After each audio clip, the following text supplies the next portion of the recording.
Alice's Adventures in Wonderland by Lewis Carroll. Recording by Craig Franklin.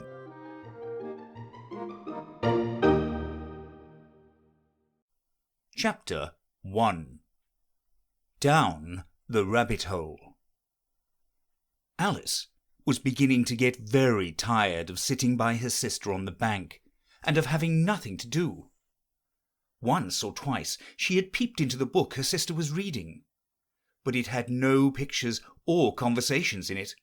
"And what is the use of a book," thought Alice, "without pictures or conversations?" So she was considering in her own mind, as well as she could, for the hot day made her feel very sleepy and stupid, whether the pleasure of making a daisy chain would be worth the trouble of getting up and picking the daisies, when suddenly a white rabbit with pink eyes ran close by her. There was nothing so very remarkable in that, nor did Alice think it so very much out of the way to hear the rabbit say to itself, oh dear, I shall be late." When she thought it over afterwards, it occurred to her that she ought to have wondered at this, but at the time it all seemed quite natural. But when the rabbit actually took a watch out of its waistcoat pocket and looked at it and then hurried on, Alice started to her feet, for it flashed across her mind that she had never before seen a rabbit with either a waistcoat pocket or a watch to take out of it. And burning with curiosity, she ran across the field after it, and fortunately was just in time to see it pop down a large rabbit hole under the hedge. In another moment down went Alice after it, never once considering how in the world she was going to get out again. The rabbit hole went straight on like a tunnel for some time, and then dipped suddenly down, so suddenly that Alice had not a moment to think about stopping herself before she found herself falling down a very deep well. Either the well was very deep, or she fell very slowly, for she had plenty of time as she went down to look about her and to wonder what was going to happen next. First she tried to look down and make out what she was coming to, but it was too dark to see anything. Then she looked at the sides of the well, and noticed that they were filled with cupboards and bookshelves. Here and there she saw maps and pictures hung upon pegs. She took down a jar from one of the shelves as she passed. It was labelled orange marmalade, but to her great disappointment it was empty. She did not like to drop the jar for fear of killing somebody underneath, so managed to put it into one of the cupboards as she fell past it. "Well," thought Alice to herself, "after such a fall as this, I shall think nothing of tumbling downstairs. How brave they'll all think me at home! Why, I wouldn't say anything about it even if I fell off the top of the house," which was very likely true. Down, down, down. Would the fall never come to an end? "I wonder how many miles I've fallen by this time," she said aloud. "I must be getting somewhere near the centre of the earth. Let me see, that would be 4,000 miles down, I think." For you see, Alice had learned several things of this sort in her lessons in the schoolroom, and though this was not a very good opportunity for showing off her knowledge, as there was no one to listen to her, still it was good practice to say it over. "Yes, that's about the right distance. But then I wonder what latitude or longitude I've got to." Alice had no idea what latitude was, or longitude either, but thought they were nice grand words to say. Presently she began again. "I wonder if I shall fall right through the earth. How funny it'll seem to come out among the people that walk with their heads downwards. The antipathies, I think. She was rather glad there was no one listening this time, as it didn't sound at all the right word. "But I shall have to ask them what the name of the country is, you know." "Please, ma'am, is this New Zealand or Australia?" and she tried to curtsy as she spoke. Fancy curtsying as you're falling through the air. Do you think you could manage it? And what an ignorant little girl she'll think me for asking. No, it'll never do to ask. Perhaps I shall see it written up somewhere. Down, down, down. There was nothing else to do. So Alice soon began talking to herself. Dinah will miss me very much tonight, I should think. Dinah was the cat. I hope they'll remember her saucer of milk at tea time. Dinah, my dear, I wish you were down here with me. There are no mice in the air, I'm afraid, but you might catch a bat, and that's very much like a mouse, you know. Do cats eat bats, I wonder? And here Alice began to get rather sleepy, and went on saying to herself in a dreamy sort of way, Do cats eat bats? Do cats eat bats? And sometimes, Do bats eat cats? For you see, as she couldn't answer either question, it didn't much matter which way she put it. She felt that she was dozing off, and had just begun to dream that she was walking hand in hand with Dinah, and saying to her very earnestly, Now, Dinah, tell me the truth. Did you ever eat a bat? When suddenly, thump, thump, down she came upon a heap of sticks and dry leaves, and the fall was over. Alice was not a bit hurt, and she jumped up onto her feet in a moment. She looked up, but it was all dark overhead. Before her was another long passage, and the white rabbit was still in sight, hurrying down it. There was not a moment to be lost. Away went Alice like the wind, and was just in time to hear it say, as it turned a corner, "Oh, my ears and whiskers, how late it's getting!" She was close behind it when she turned the corner, but the rabbit was no longer to be seen. She found herself in a long, low hall, which was lit up by a row of lamps hanging from the roof. There were doors all round the hall, but they were all locked, and when Alice had been all the way down one side and up the other, trying every door, she walked sadly down the middle, wondering how she was ever to get out again. Suddenly she came upon a little three-legged table, all made of solid glass. There was nothing on it except a tiny golden key, and Alice's first thought was that it might belong to one of the doors of the hall. But alas! Either the locks were too large or the key was too small, but at any rate it would not open any of them. However, on the second time round she came upon a low curtain she had not noticed before, and behind it was a little door about 15 inches high. She tried the little golden key in the lock, and to her great delight it fitted. Alice opened the door and found that it led into a small passage not much larger than a rat-hole. She knelt down and looked along the passage into the loveliest garden you ever saw. How she longed to get out of that dark hall and wander about among those beds of bright flowers and those cool fountains. But she could not even get her head through the doorway. And even if my head would go through, thought poor Alice, it would be of very little use without my shoulders. Oh, how I wish I could shut up like a telescope. I think I could if I only knew how to begin. For you see, so many out-of-the-way things had happened lately that Alice had begun to think that very few things indeed were really impossible.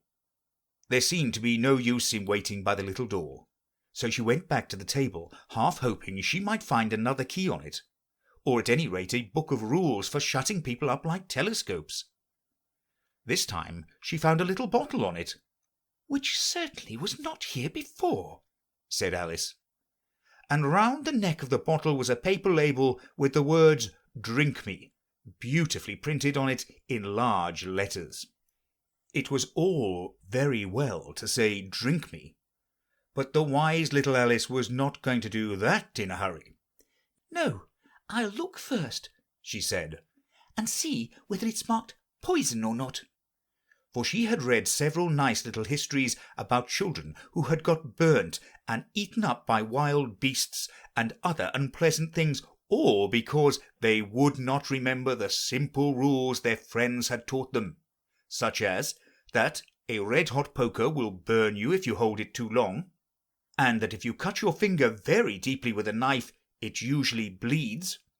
And she had never forgotten that if you drink much from a bottle marked poison, it's almost certain to disagree with you sooner or later.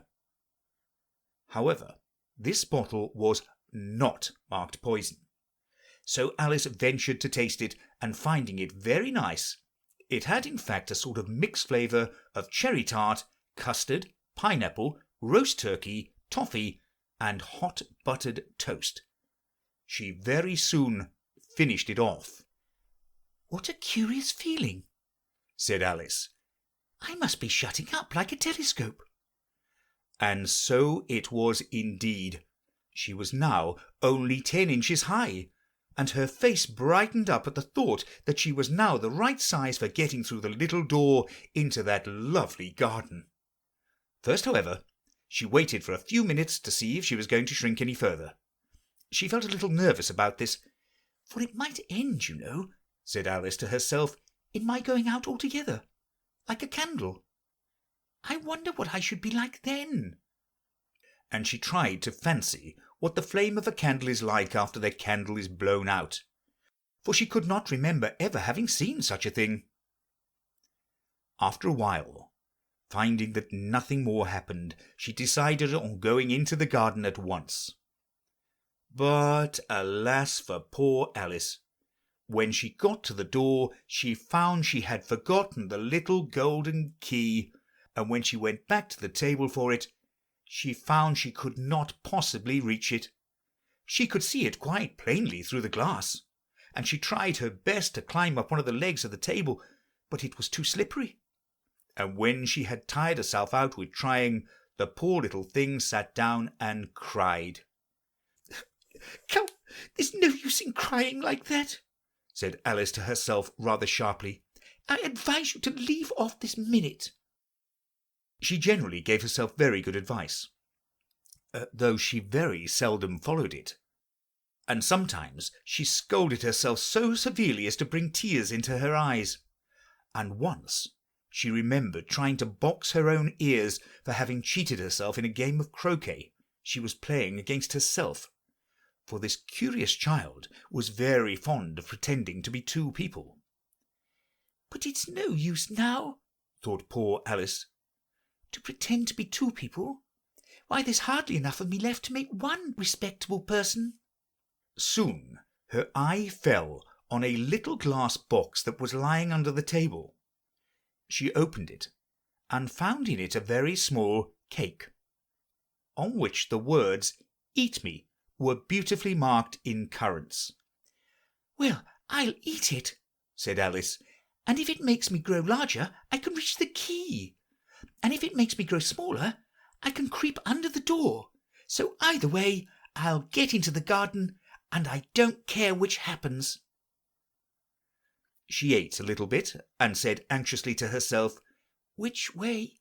Which way?" holding her hand on the top of her head to feel which way it was growing, and she was quite surprised to find that she remained the same size.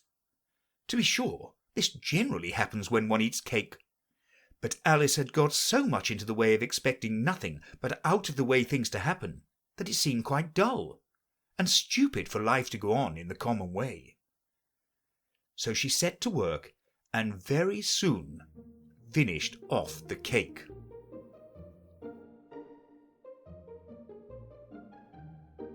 Chapter 2. The Pool of Tears. "Curiouser and curiouser," cried Alice. She was so much surprised that for the moment she quite forgot how to speak good English. "Now I'm opening out like the largest telescope that ever was. Good-bye, feet." For when she looked down at her feet, they seemed to be almost out of sight. They were getting so far off. "Oh, my poor little feet! I wonder who'll put on your shoes and stockings for you now, dears. I'm sure I shan't be able. I shall be a great deal too far off to trouble myself about you. You must manage the best way you can." But I must be kind to them, thought Alice, or perhaps they won't walk the way I want to go. Let me see. I'll give them a new pair of boots every Christmas. And she went on planning to herself how she would manage it. They must go by the carrier, she thought. And how funny it will seem sending presents to one's own feet. And how odd the directions will look. Alice's right foot, Esquire, hearthrug, near the fender, with Alice's love. Oh dear, what nonsense I'm talking. Just then her head struck against the roof of the hall. In fact, she was now more than 9 feet high, and she at once took up the little golden key and hurried off to the garden door. Poor Alice! It was as much as she could do, lying down on one side, to look through into the garden with one eye. But to get through was more hopeless than ever. She sat down and began to cry again. You ought to be ashamed of yourself, said Alice. A great girl like you. She might well say this. To go on crying this way. Stop this moment, I tell you. But she went on all the same, shedding gallons of tears, until there was a large pool all round her, about 4 inches deep and reaching half down the hall. After a time she heard a little pattering of feet in the distance, and she hastily dried her eyes to see what was coming. It was the White Rabbit returning, splendidly dressed, with a pair of white kid gloves in one hand and a large fan in the other. He came trotting along in a great hurry, muttering to himself as he came, "Oh, the Duchess, the Duchess! Oh, won't she be savage if I've kept her waiting?" Alice felt so desperate that she was ready to ask help of anyone. So when the rabbit came near her, she began in a low, timid voice, "If you please, sir." The rabbit started violently, dropped the white kid gloves and the fan, and scurried away into the darkness as hard as he could go. Alice took up the fan and gloves, and as the hall was very hot, she kept fanning herself all the time she went on talking. "Dear, dear, how queer everything is today. And yesterday things went on just as usual. I wonder if I've been changed in the night. Let me think. Was I the same when I got up this morning? I almost think I can remember feeling a little different. But if I'm not the same, the next question is, who in the world am I? Ah, that's the great puzzle." And she began thinking over all the children she knew that were of the same age as herself, to see if she could have been changed for any of them. "I'm sure I'm not Ada," she said, "for her hair goes in such long ringlets, and mine doesn't go in ringlets at all. And I'm sure I can't be Mabel, for I know all sorts of things, and she knows such a very little. Besides, she's she, and I'm I, and oh dear, how puzzling it all is. I'll try if I know all the things I used to know. Let me see. 4 times 5 is 12, and 4 times 6 is 13, and 4 times 7 is... Oh dear, I shall never get to 20 at that rate. However, the multiplication table doesn't signify. Let's try geography. London is the capital of Paris, and Paris is the capital of Rome, and Rome... No, that's all wrong, I'm certain. I must have changed for Mabel. I'll try and say, how doth the little... And she crossed her hands on her lap as if she were saying lessons, and began to repeat it. But her voice sounded hoarse and strange, and the words did not come the same as they used to do. How doth the little crocodile improve his shining tail, and pour the waters of the Nile on every golden scale? How cheerfully he seems to grin, how neatly spread his claws, and welcome little fishes in, with gently smiling jaws." "I'm sure those are not the right words," said poor Alice, and her eyes filled with tears again as she went on. "I must be Mabel after all, and I shall have to go and live in that poky little house, and have next to no toys to play with, and oh, ever so many lessons to learn. No, I've made up my mind about it. If I'm Mabel, I'll stay down here. It'll be no use their putting their heads down and saying, 'Come up again, dear.' I shall only look up and say, 'Who am I then? Tell me that first, and then, if I like being that person, I'll come up. If not, I'll stay down here till I'm somebody else. But oh dear," cried Alice, with a sudden burst of tears, "I do wish they would put their heads down. I'm so very tired of being all alone here." As she said this, she looked down at her hands and was surprised to see that she had put on one of the rabbit's little white kid gloves while she was talking. "How can I have done that?" she thought. "I must be growing small again." She got up and went to the table to measure herself by it, and found that, as nearly as she could guess, she was now about 2 feet high, and was going on shrinking rapidly. She soon found out that the cause of this was the fan she was holding, and she dropped it hastily, just in time to avoid shrinking away altogether. "That was a narrow escape," said Alice, a good deal frightened at the sudden change, but very glad to find herself still in existence. "And now for the garden." And she ran with all speed back to the little door, but, alas, the little door was shut again, and the little golden key was lying on the glass table as before. "Things are worse than ever," thought the poor child, "for I was never so small as this before, never, and I declare it's too bad that it is." As she said these words, her foot slipped, and in another moment, splash, she was up to her chin in salt water. Her first idea was that she had somehow fallen into the sea. "And in that case I can go back by railway," she said to herself. Alice had been to the seaside once in her life, and had come to the general conclusion that wherever you go to on the English coast, you find a number of bathing machines in the sea, some children digging in the sand with wooden spades, then a row of lodging houses, and behind them a railway station.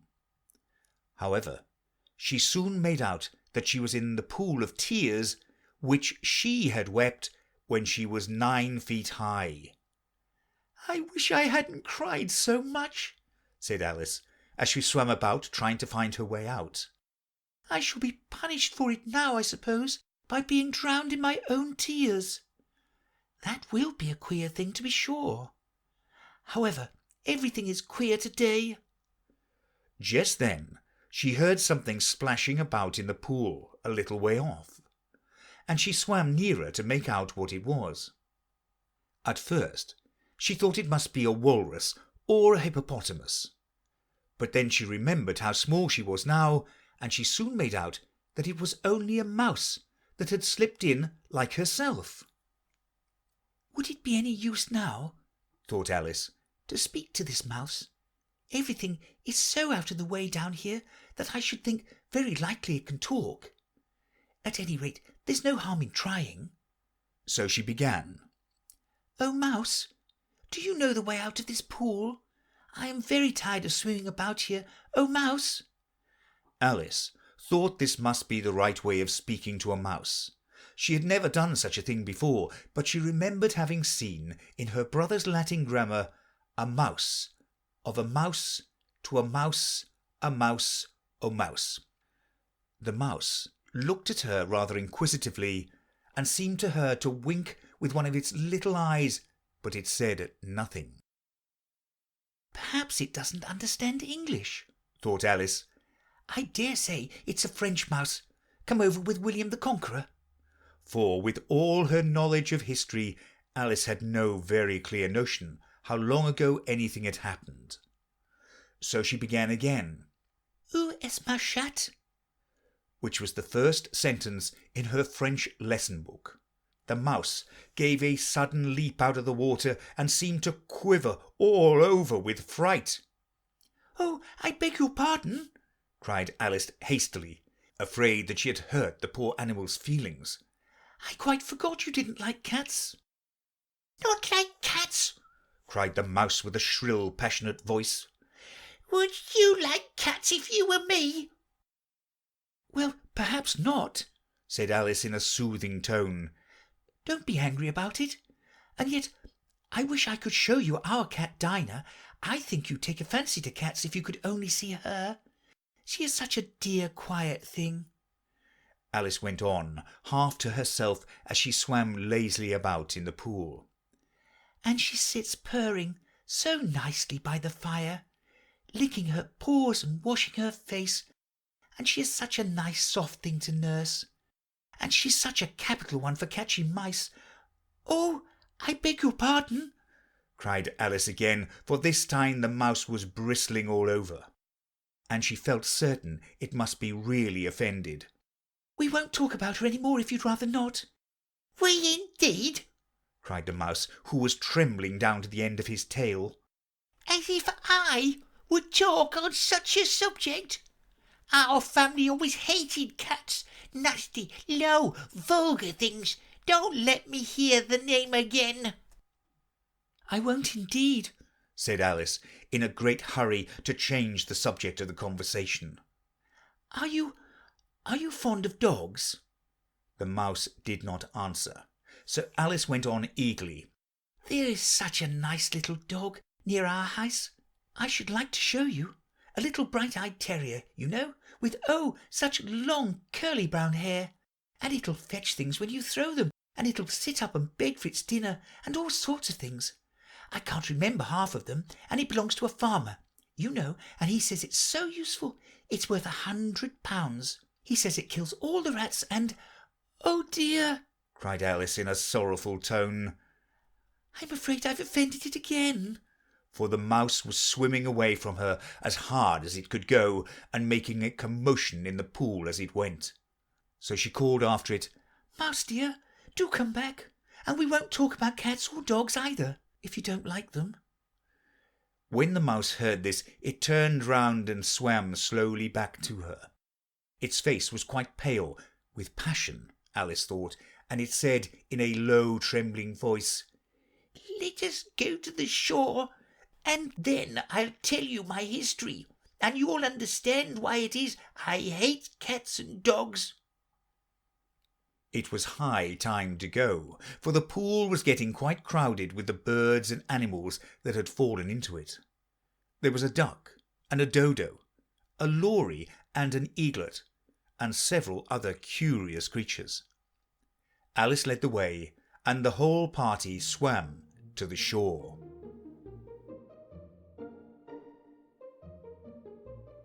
Chapter 3.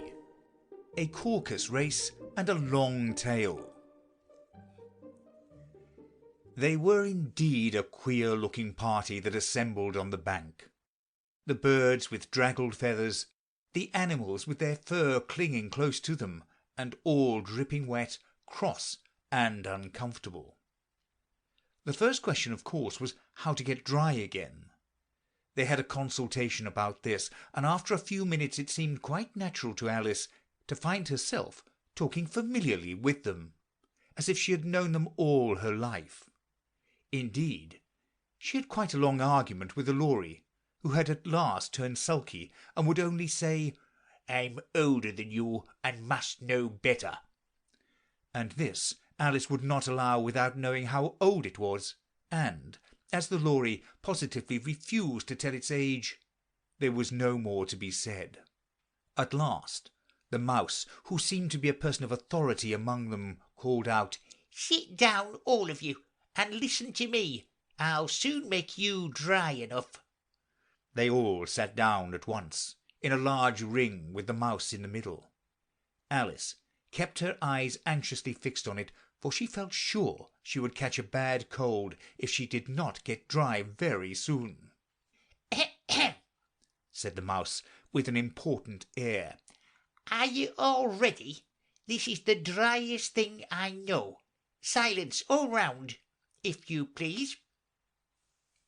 William the Conqueror, whose cause was favoured by the Pope, was soon submitted to by the English, who wanted leaders, and had been of late much accustomed to usurpation and conquest.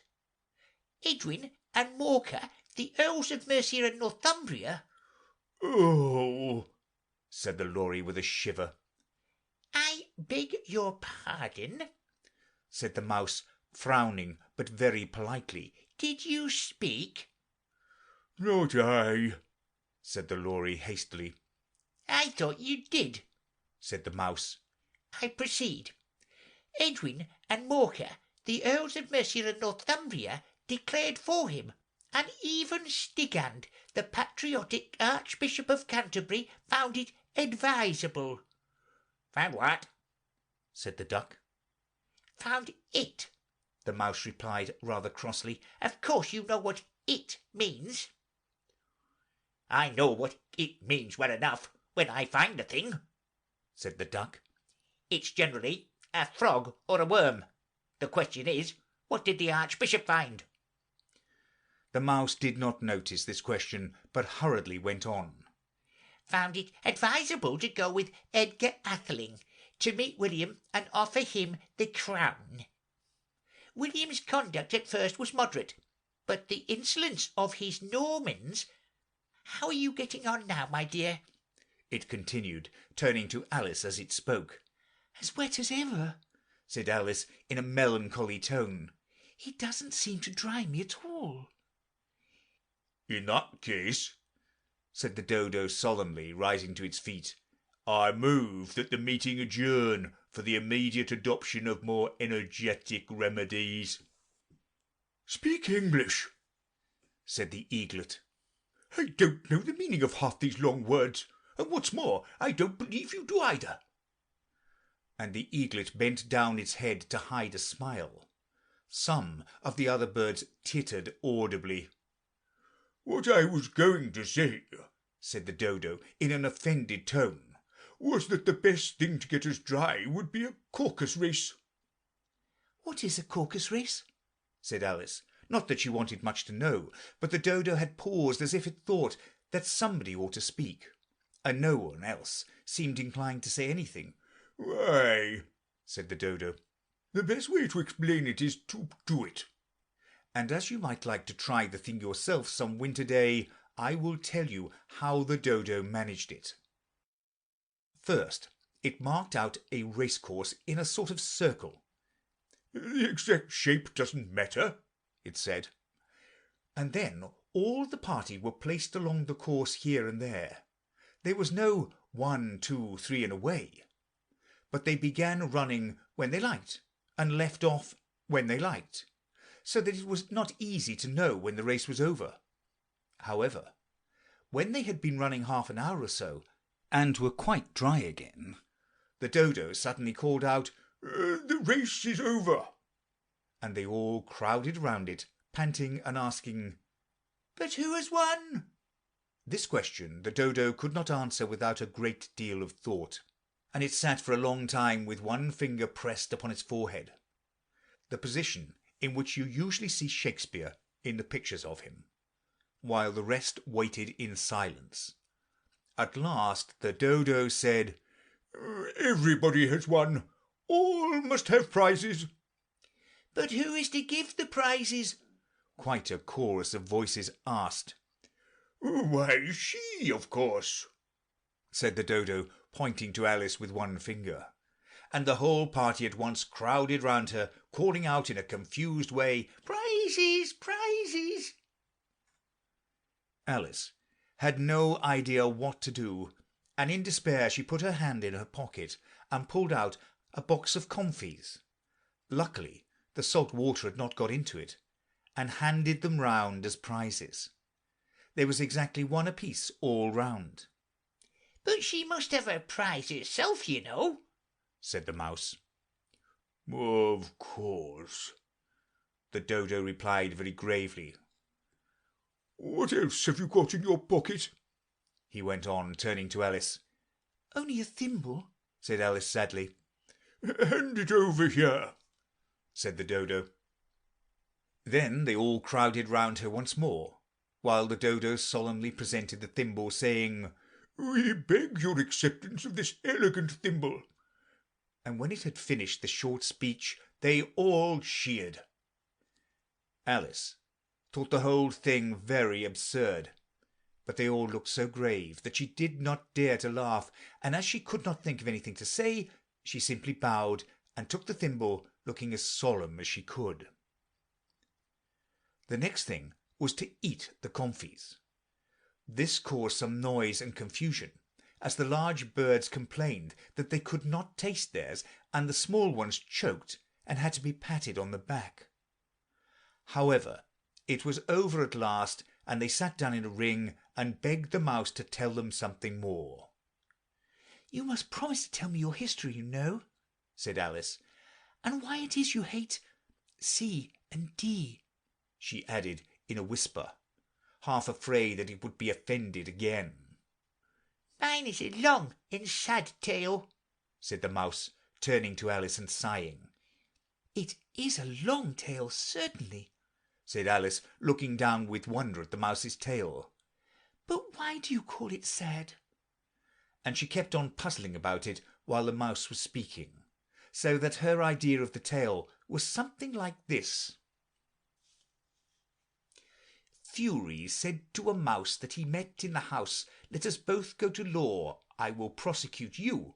Come, I'll take no denial, we must have a trial, for really this morning I've nothing to do." Said the mouse to the cur, "Such a trial, dear sir, with no jury or judge would be wasting our breath." "I'll be judge, I'll be jury," said cunning old Fury.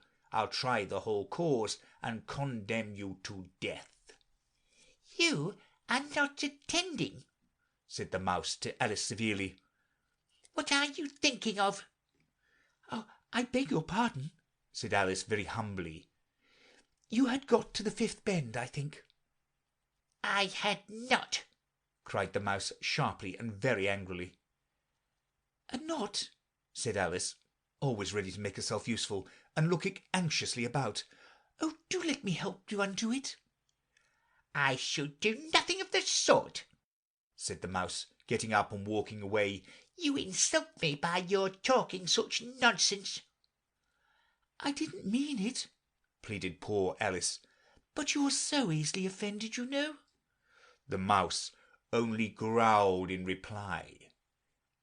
"Please come back and finish your story," Alice called after it, and the others all joined in chorus. "Yes, please do." But the mouse only shook its head impatiently and walked a little quicker.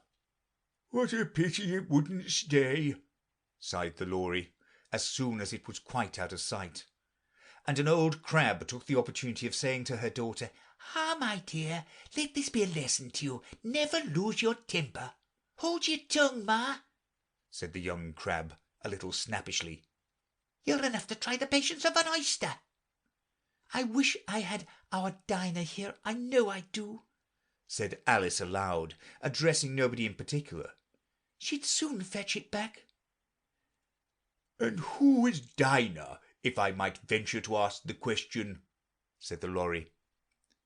Alice replied eagerly, for she was always ready to talk about her pet. "Dinah's our cat, and she's such a capital one for catching mice, you can't think. And oh, I wish you could see her after the birds. Why, she'll eat a little bird as soon as look at it." This speech caused a remarkable sensation among the party.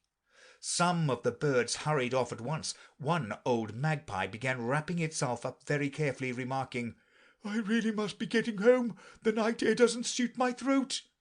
And a canary called out in a trembling voice to its children, "Come away, my dears, it's high time you were all in bed."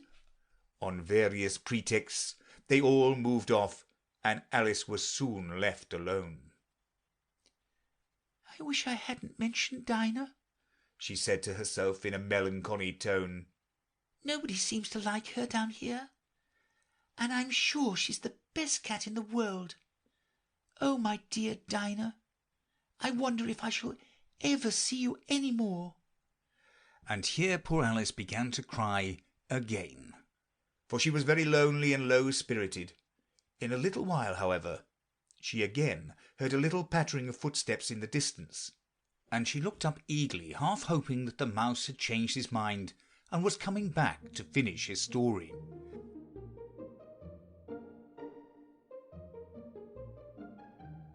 Chapter 4. The Rabbit Sends in a Little Bill. It was the White Rabbit, trotting slowly back again and looking anxiously about as it went, as if it had lost something, and she heard it muttering to itself, "The Duchess, oh my dear paws, oh my fur and whiskers, she'll get me executed as sure as ferrets are ferrets. Where can I have dropped them, I wonder?" Alice guessed in a moment that he was looking for the fan and the pair of white kid gloves, and she very good-naturedly began hunting about for them. But they were nowhere to be seen. Everything seemed to have changed since her swim in the pool, and the great hall with the glass table and the little door had vanished completely. Very soon the rabbit noticed Alice as she went hunting about, and called out to her in an angry tone, "Why, Marianne, what are you doing out here? Run home this moment and fetch me a pair of gloves and a fan. Quick now!" And Alice was so much frightened that she ran off at once in the direction it pointed to, without trying to explain the mistake it had made.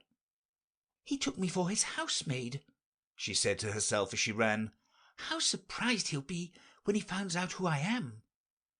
But I'd better take him his fan and gloves, that is, if I can find them." As she said this, she came upon a neat little house, on the door of which was a bright brass plate with the name W. Rabbit engraved upon it. She went in without knocking and hurried upstairs, in great fear lest she should meet the real Marianne and be turned out of the house before she had found the fan and gloves. "How queer it seems," Alice said to herself, "to be going messages for a rabbit. I suppose Dinah will be sending me on messages next." And she began fancying the sort of things that would happen. "Miss Alice, come here directly and get ready for your walk. Coming in a minute, nurse. But I've got to see that the mouse doesn't get out. Only I don't think," Alice went on, "that they'd let Dinah stop in the house if it began ordering people about like that." By this time she had found her way into a tidy little room with a table in the window, and on it, as she had hoped, a fan and 2 or 3 pairs of tiny white kid gloves. She took up the fan and a pair of gloves, and was just going to leave the room when her eye fell upon a little bottle that stood near the looking-glass. There was no label this time with the words "Drink me," but nevertheless she uncorked it and put it to her lips.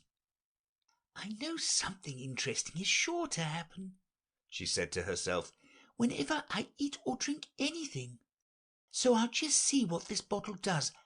I do hope it'll make me grow large again, for really I'm quite tired of being such a tiny little thing." It did so indeed, and much sooner than she had expected.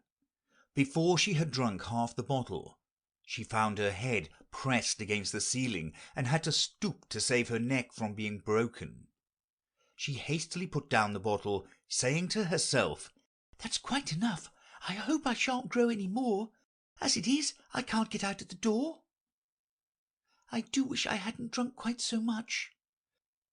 Alas, it was too late to wish that. She went on growing, and very soon had to kneel down on the floor. In another minute there was not even room for this, and she tried the effect of lying down with one elbow against the door and the other arm curled around her head. Still she went on growing, and, as a last resource, she put one arm out of the window and one foot up the chimney, and said to herself, Now I can do no more. Whatever happens, what will become of me?" Luckily for Alice, the little magic bottle had now had its full effect, and she grew no larger. Still, it was very uncomfortable, and as there seemed to be no sort of chance of her ever getting out of the room again, no wonder she felt unhappy. "It was much pleasanter at home," thought poor Alice, "when one wasn't always growing larger and smaller, and being ordered about by mice and rabbits. I almost wish I hadn't gone down the rabbit hole. And yet, it's rather curious, you know, this sort of life. I do wonder what can have happened to me. When I used to read fairy tales, I fancied that kind of thing never happened. And now here I am, in the middle of one. There ought to be a book written about me, that there ought, and when I grow up I'll write one. But I'm grown up now," she added in a sorrowful tone. "At least there's no room to grow up any more here.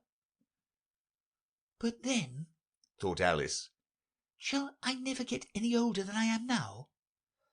That'll be a comfort one way, never to be an old woman, but then always to have lessons to learn. Oh, I shouldn't like that." "Oh, you foolish Alice," she answered herself. "how can you learn lessons in here? Why, there's hardly room for you, and no room at all for any lesson books." And so she went on, taking first one side and then the other, and making quite a conversation of it all together. But after a few minutes she heard a voice outside, and stopped to listen. "Marianne, Marianne," said the voice, "fetch my gloves this moment." Then came a little pattering of feet on the stairs.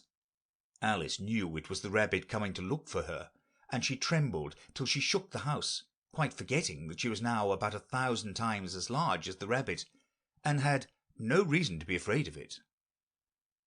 Presently the rabbit came up to the door and tried to open it. But as the door opened inwards, and Alice's elbow was pressed hard against it, that attempt proved a failure. Alice heard it say to itself, "Then I'll go round and get in the window." "That you won't," thought Alice, and after waiting till she fancied she heard the rabbit just under the window, she suddenly spread out her hand and made a snatch in the air.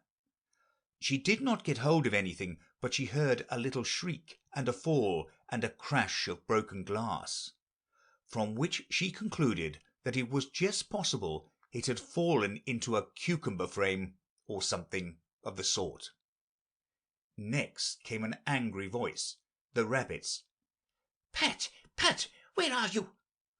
And then a voice she had never heard before. "Sure then, I'm here digging for apples, your honour." "Digging for apples indeed," said the rabbit angrily. "Here, come and help me out of this." Sounds of more broken glass. "Now, tell me, Pat, what's that in the window?" "Sure, it's an arm, your honour." He pronounced it arum. "An arm, you goose! Who ever saw one that size? Why, it fills the whole window." "Sure it does, your honour, but it's an arm for all that." "Well, it's got no business here, at any rate. Go and take it away." There was a long silence after this, and Alice could only hear whispers now and then, such as, "Sure, I don't like it, your honour, at all, at all." "Do as I tell you, you coward." And at last she spread out her hand again, and made another snatch in the air. This time there were 2 little shrieks, and more sounds of broken glass. "What a number of cucumber frames there must be," thought Alice. "I wonder what they'll do next.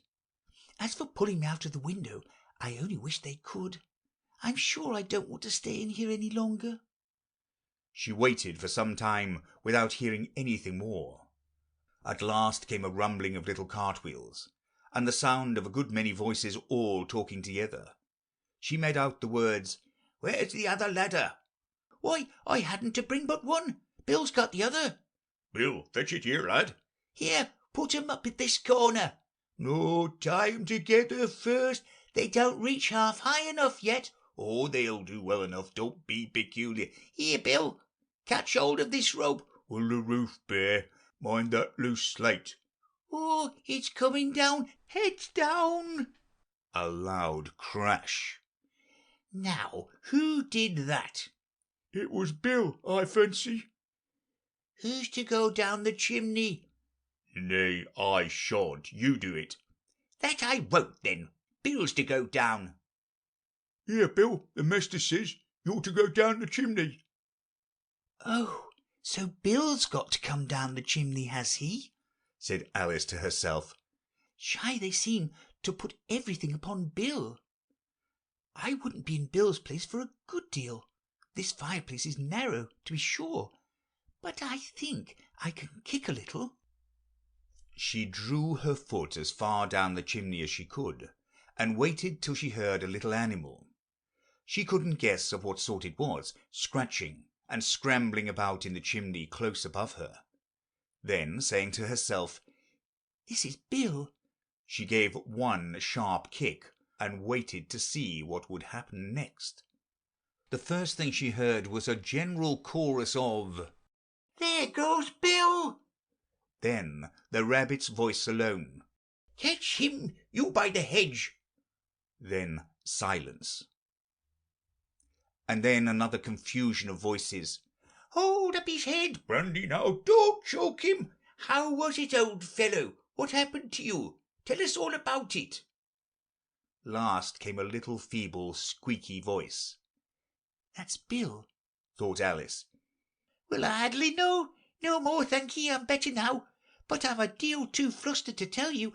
All I know is something comes up me like a jack-in-the-box, and up I goes like a skyrocket. So you did, old fellow, said the others. We must burn the house down, said the rabbit's voice, and Alice called out as loudly as she could, "If you do, I'll set Dinah at you." There was a dead silence, and Alice thought to herself, "I wonder what they will do next. If they had any sense, they'd take the roof off."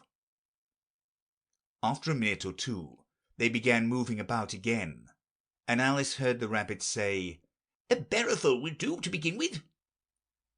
"A barrowful of what?" thought Alice.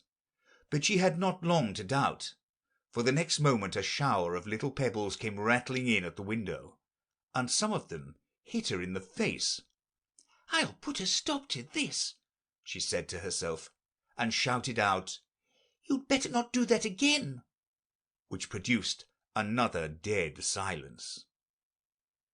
Alice noticed with some surprise that the pebbles were all turning into little cakes as they lay on the floor, and a bright idea came into her head. "If I eat one of these cakes," she thought, "it's sure to make some change in my size, and as it can't possibly make me larger, it must make me smaller, I suppose." So she swallowed one of the cakes, and was delighted to find that she began shrinking directly. As soon as she was small enough to get through the door, she ran out of the house, and found quite a crowd of little animals and birds waiting outside. The poor lizard Bill was in the middle, being held up by 2 guinea pigs who were giving it something out of a bottle.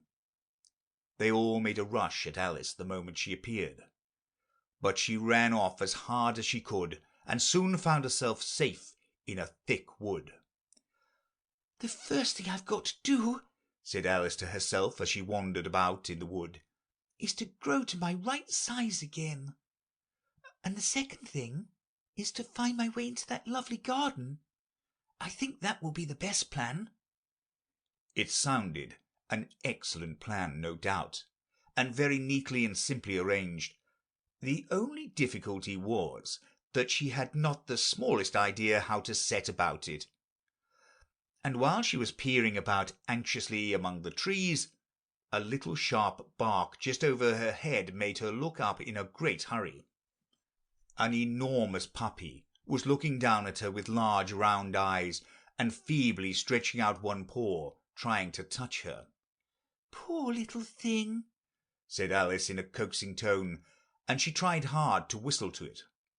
But she was terribly frightened all the time at the thought that it might be hungry, in which case it would be very likely to eat her up in spite of all her coaxing. Hardly knowing what she did, she picked up a little bit of stick and held it out to the puppy, whereupon the puppy jumped into the air off all its feet at once with a yelp of delight, and rushed at the stick, and made believe to worry it.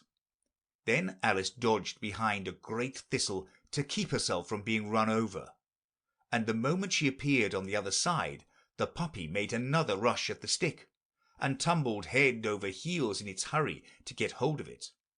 Then Alice, thinking it was very like having a game of play with a cart horse, and expecting every moment to be trampled under its feet, ran round the thistle again.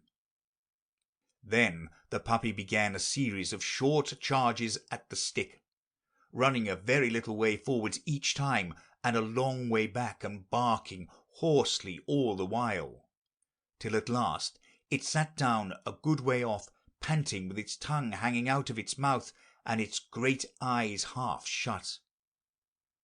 This seemed to Alice a good opportunity for making her escape, so she set off at once, and ran till she was quite tired and out of breath, and till the puppy's bark sounded quite faint in the distance. "And yet what a dear little puppy it was," said Alice, as she leant against a buttercup to rest herself, and fanned herself with one of the leaves. "I should have liked teaching it tricks very much, if I'd only been the right size to do it. Oh dear, I'd nearly forgotten that I've got to grow up again. Let me see, how is it to be managed? I suppose I ought to eat or drink something or other, but the great question is, what?" The great question certainly was, what?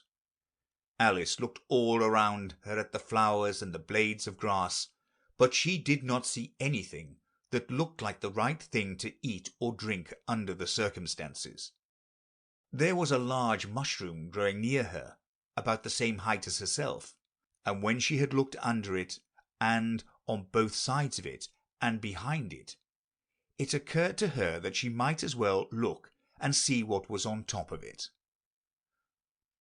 She stretched herself up on tiptoe, and peeped over the edge of the mushroom, and her eyes immediately met those of a large caterpillar that was sitting on the top with its arms folded, quietly smoking a long hookah, and taking not the smallest notice of her or of anything else.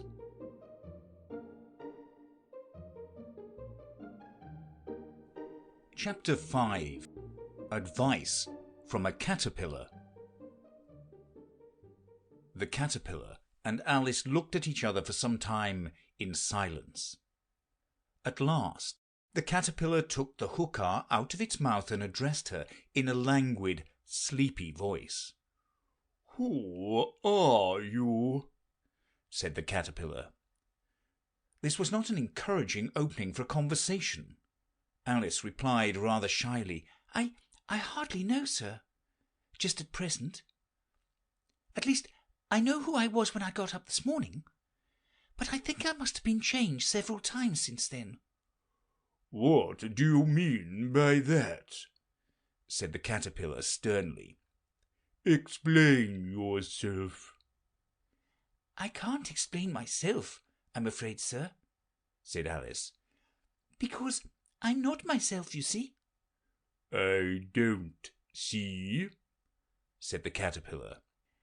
"I'm afraid I can't put it more clearly," Alice replied very politely, "for I can't understand it myself to begin with, and being so many different sizes in a day is very confusing." "It isn't," said the caterpillar. "Well, perhaps you haven't found it so yet," said Alice. "but when you have to turn into a chrysalis, you will some day, you know, and then after that into a butterfly. I should think you'll feel it a little queer, won't you?" Not a bit, said the caterpillar. Well, perhaps your feelings may be different, said Alice. All I know is it would feel very queer to me. You, said the caterpillar contemptuously. Who are you? Which brought them back again to the beginning of the conversation.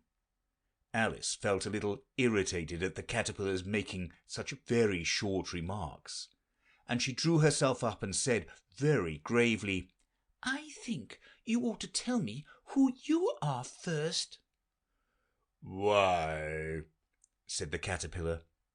Here was another puzzling question, and as Alice could not think of any good reason, and as the caterpillar seemed to be in a very unpleasant state of mind, she turned away.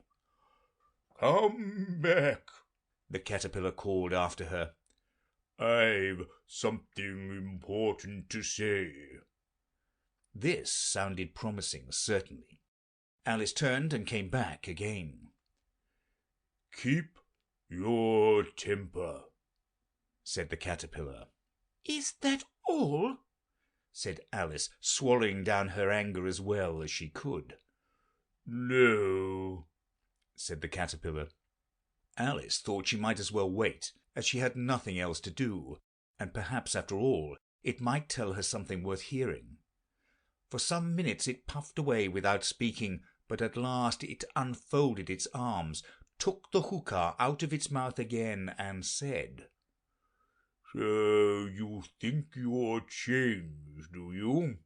I'm afraid I am, sir, said Alice. I can't remember things as I used, and I don't keep the same size for 10 minutes together. Can't remember what things, said the caterpillar. Well, I've tried to say, how doth the little busy bee? But it all came different, Alice replied in a very melancholy voice. Repeat, you are old, Father William, said the caterpillar. Alice folded her hands and began.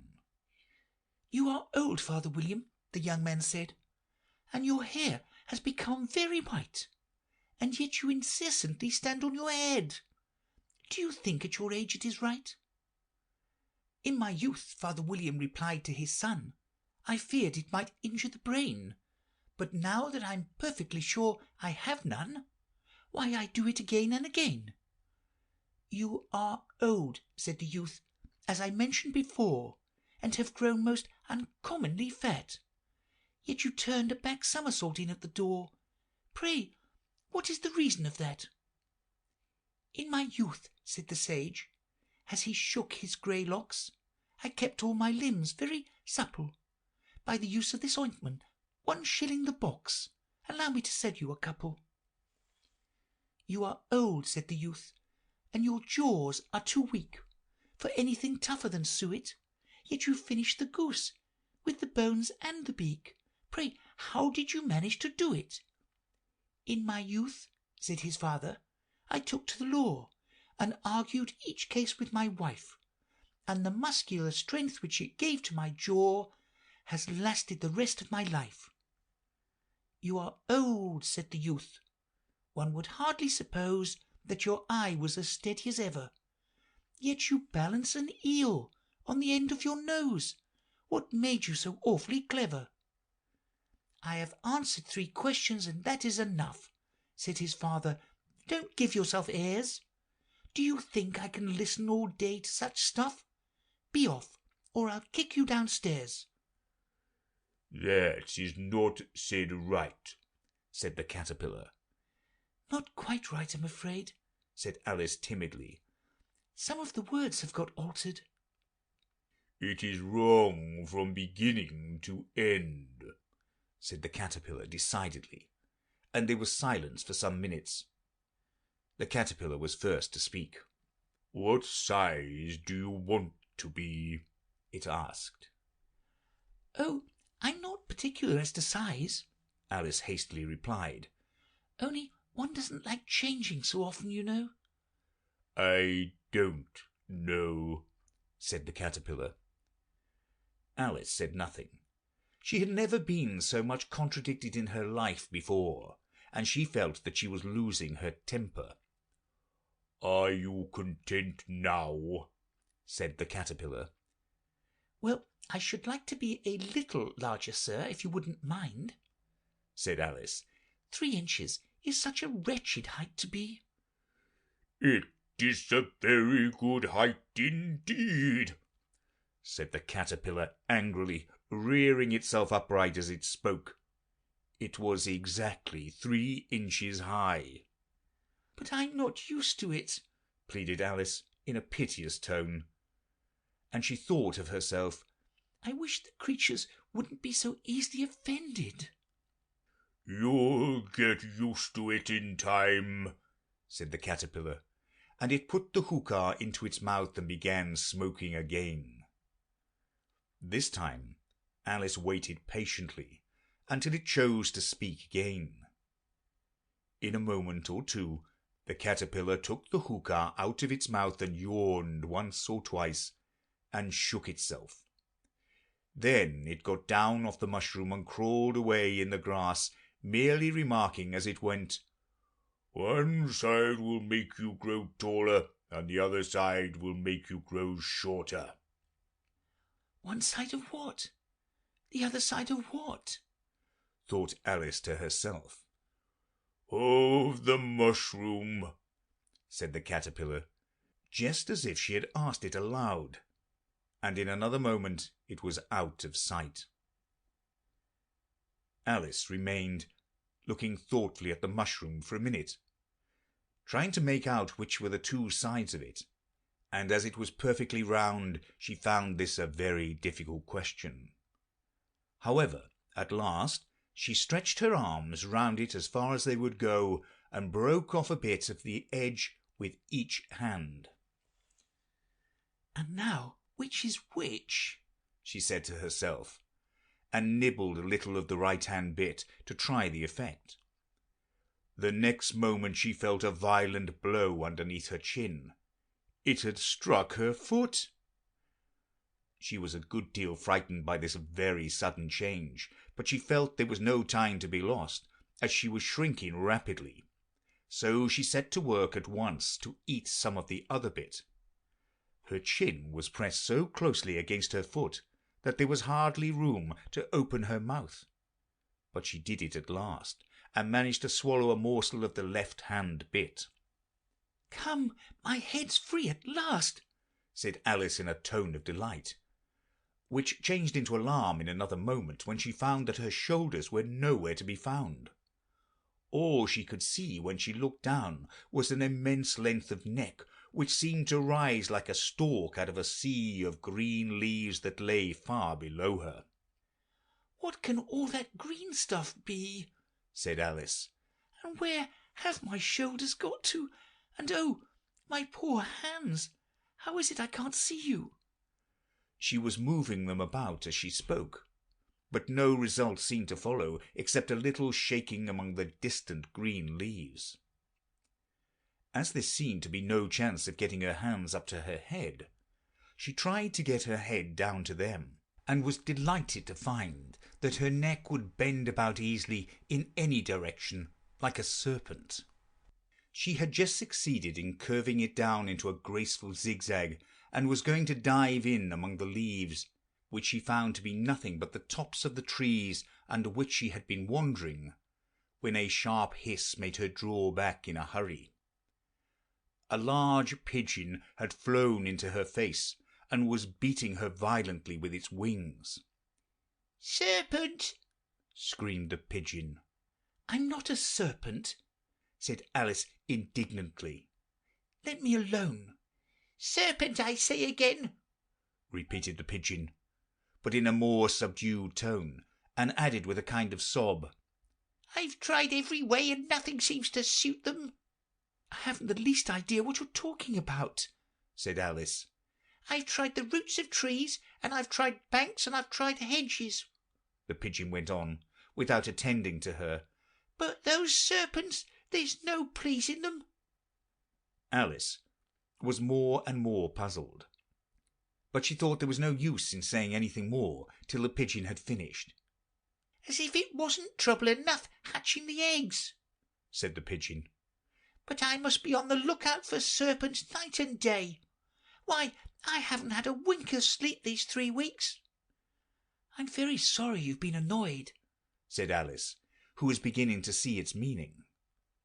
"And just as I'd taken the highest tree in the wood," continued the pigeon, raising its voice to a shriek, "and just as I was thinking I should be free of them at last, they must needs come wriggling down from the sky. Serpent!" "But I'm not a serpent, I tell you," said Alice. I'm a... Well, what are you?" said the pigeon. "I can see you're trying to invent something." I'm a little girl," said Alice, rather doubtfully, as she remembered the number of changes she had gone through that day. "A likely story indeed," said the pigeon in a tone of the deepest contempt. "I've seen a good many little girls in my time, but never one with such a neck as this. No, you're a serpent, and there's no denying it. I suppose you'll be telling me next that you never tasted an egg." "I have tasted eggs, certainly," said Alice, who was a very truthful child. "but little girls eat eggs quite as much as serpents do, you know." "I don't believe it," said the pigeon. "but if they do, why then they're a kind of serpent, that's all I can say." This was such a new idea to Alice that she was quite silent for a minute or two, which gave the pigeon the opportunity of adding, "You're looking for eggs. I know that well enough. And what does it matter to me whether you're a little girl or a serpent?" "It matters a good deal to me," said Alice hastily. "but I'm not looking for eggs, as it happens, and if I was, I wouldn't want yours. I don't like them raw." "Well, be off then," said the pigeon in a sulky tone, as it settled down again into its nest. Alice crouched down among the trees as well as she could, for her neck kept getting entangled among the branches, and every now and then she had to stop and untwist it. After a while she remembered that she still held the pieces of mushroom in her hands, and she set to work very carefully, nibbling first at one and then at the other, and growing sometimes taller and sometimes shorter, until she had succeeded in bringing herself down to her usual height. It was so long since she had been anything near the right size that it felt quite strange at first, but she got used to it in a few minutes and began talking to herself as usual. "Come, there's half my plan done now. How puzzling all these changes are! I'm never sure what I'm going to be from one minute to another. However, I've got back to my right size. The next thing is to get into that beautiful garden. How is that to be done, I wonder?"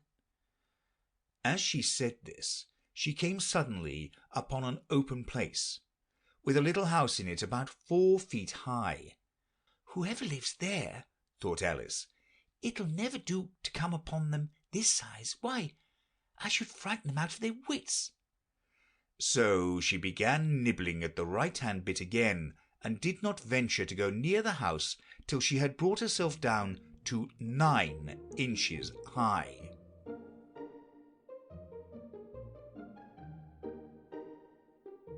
Chapter 6. Pig and Pepper. For a minute or two she stood looking at the house, and wondering what to do next, when suddenly a footman in livery came running out of the wood. She considered him to be a footman because he was in livery; otherwise, judging by his face only, she would have called him a fish, and rapped loudly at the door with his knuckles.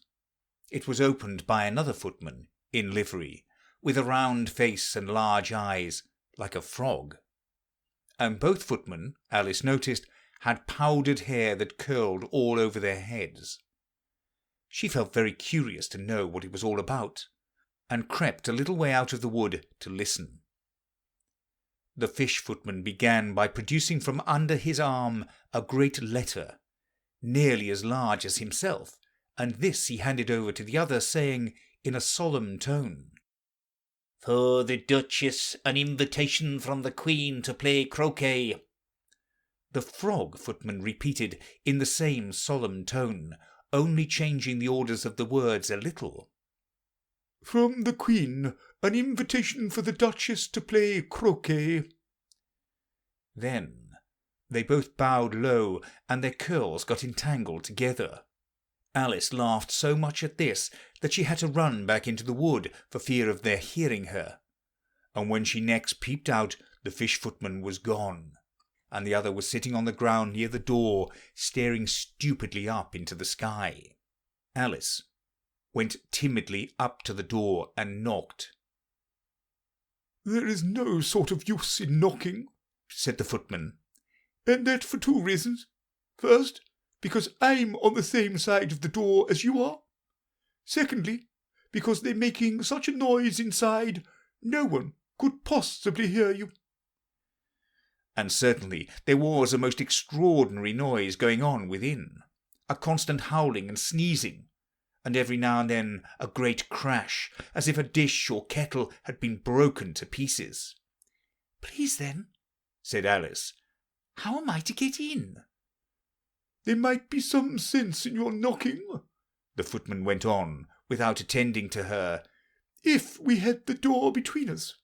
For instance, if you were inside, you might knock, and I could let you out, you know." He was looking up into the sky all the time he was speaking, and this Alice thought decidedly uncivil. "Perhaps he can't help it," she said to herself. "His eyes are so very nearly at the top of his head. But at any rate, he might answer questions. How am I to get in?" she repeated aloud. "I shall sit here," the footman remarked, "till tomorrow." At this moment the door of the house opened, and a large plate came skimming out straight at the footman's head. It just grazed his nose and broke to pieces against one of the trees behind him. "Or next day, maybe," the footman continued in the same tone, exactly as if nothing had happened. "How am I to get in?" asked Alice again in a louder tone. "Are you to get in at all?" said the footman. "That's the first question, you know." It was, no doubt, only Alice did not like to be told so. "It's really dreadful," she muttered to herself, "the way all the creatures argue. It's enough to drive one crazy." The footman seemed to think this a good opportunity for repeating his remark with variations. "I shall sit here," he said, "on and off for days and days." "But what am I to do?" said Alice. "Anything you like," said the footman, and began whistling.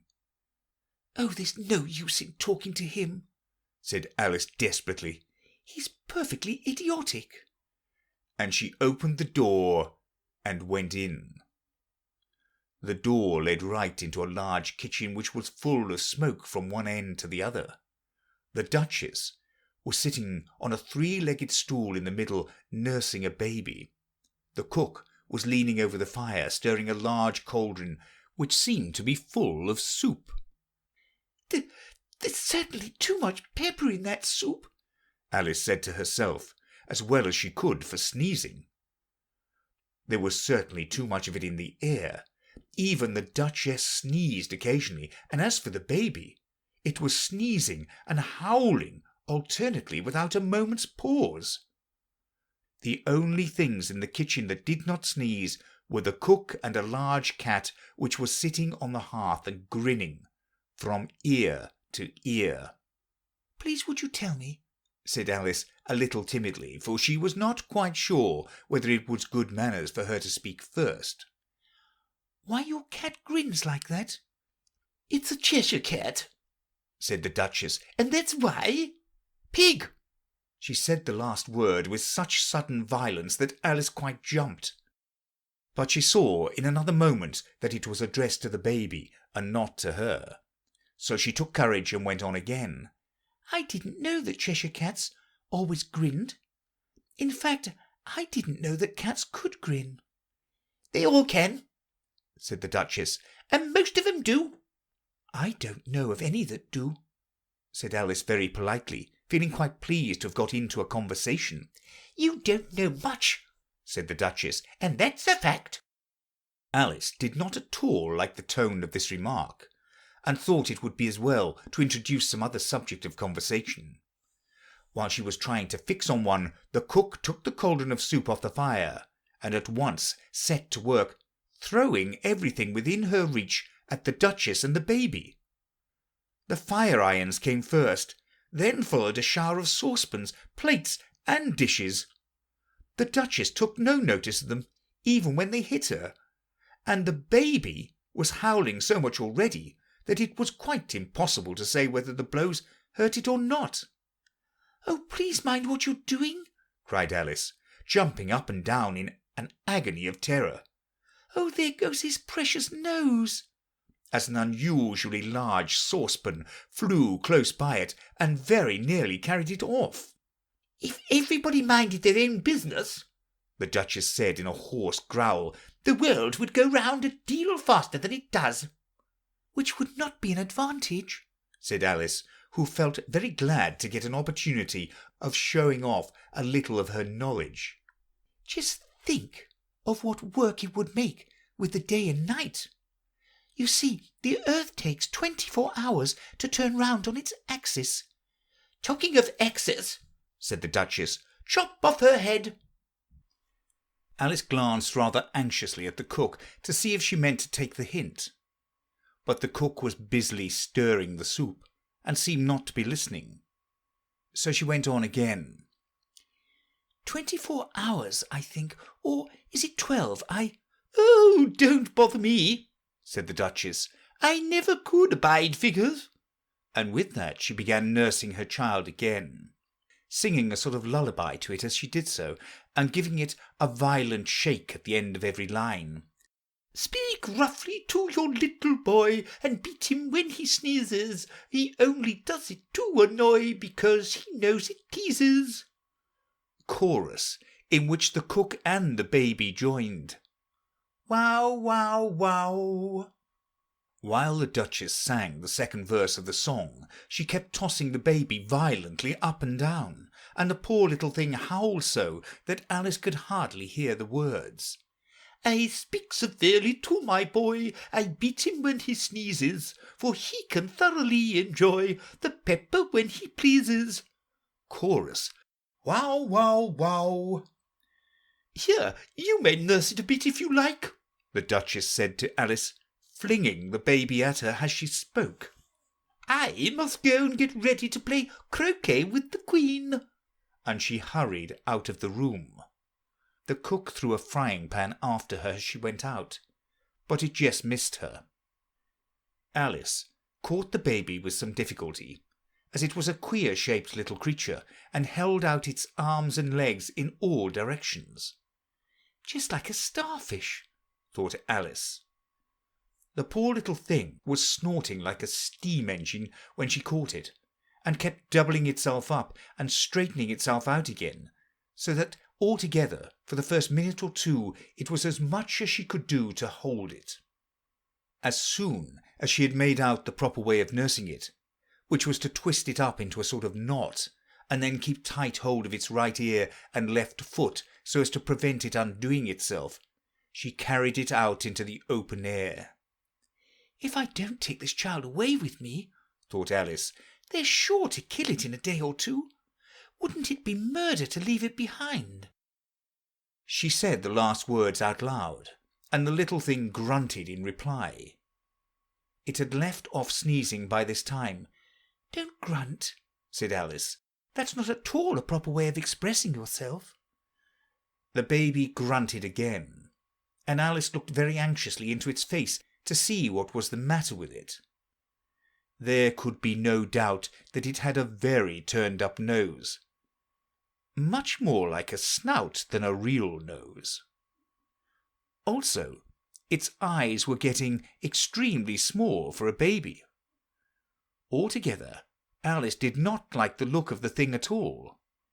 But perhaps it was only sobbing, she thought, and looked into its eyes again to see if there were any tears. No, there were no tears. "If you're going to turn into a pig, my dear," said Alice seriously, "I'll have nothing more to do with you. Mind now." The poor little thing sobbed again, or grunted, it was impossible to say which, and they went on for some while in silence. Alice was just beginning to think to herself, "Now what am I to do with this creature when I get it home?" when it had grunted again so violently that she looked down into its face in some alarm.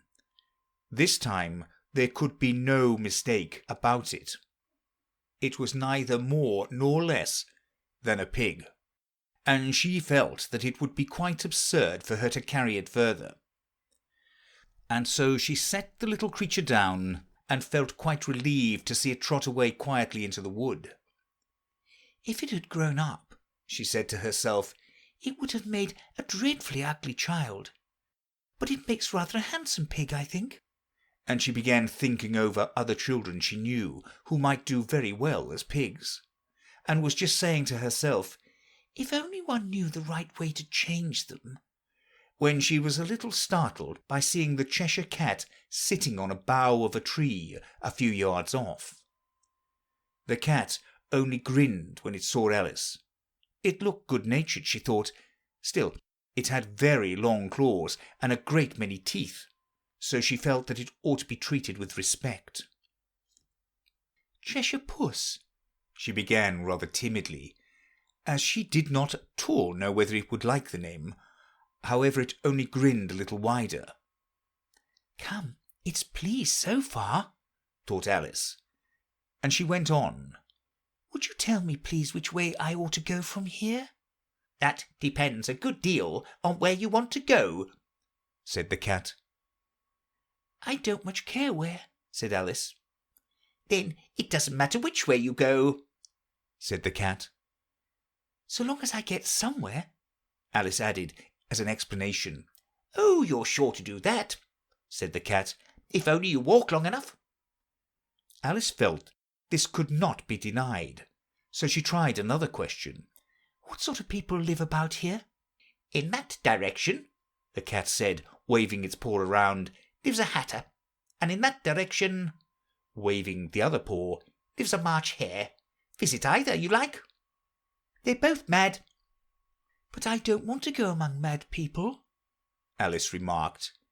"Oh, you can't help that," said the cat. "We're all mad here. I'm mad, you're mad." "How do you know I'm mad?" said Alice. "You must be," said the cat, "or you wouldn't have come here." Alice didn't think that proved it at all. However, she went on. "And how do you know that you're mad?"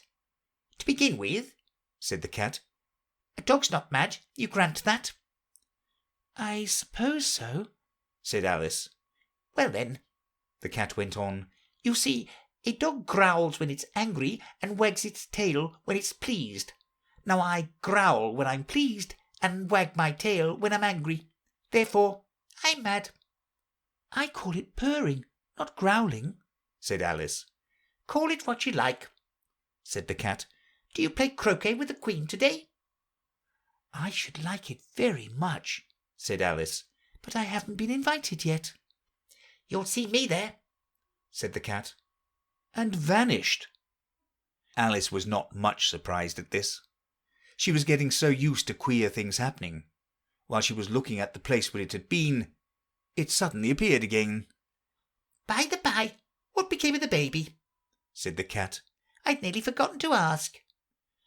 "It turned into a pig," Alice quietly said, just as if it had come back in a natural way.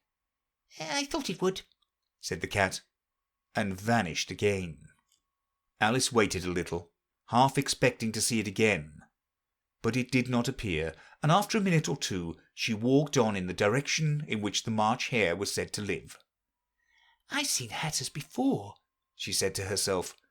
"The March hare will be much the most interesting, and perhaps, as this is May, it won't be raving mad." At least, not so mad as it was in March." As she said this, she looked up, and there was the cat again sitting on a branch of a tree. "Did you say pig or fig?" said the cat. "I said pig," replied Alice, "and I wish you wouldn't keep appearing and vanishing so suddenly. You make one quite giddy." "All right," said the cat, and this time it vanished quite slowly, beginning with the end of the tail and ending with the grin, which remained some time after the rest of it had gone. "Well, I've often seen a cat without a grin," thought Alice, "but a grin without a cat is the most curious thing I ever saw in my life." She had not gone much further before she came in sight of the house of the March Hare. She thought it must be the right house, because the chimneys were shaped like ears and the roof was thatched with fur. It was so large a house that she did not like to go near till she had nibbled some more of the left-hand bit of mushroom, and raised herself to about 2 feet high. Even then she walked up towards it rather timidly, saying to herself, "Suppose it should be raving mad after all? I almost wish I'd gone to see the Hatter instead."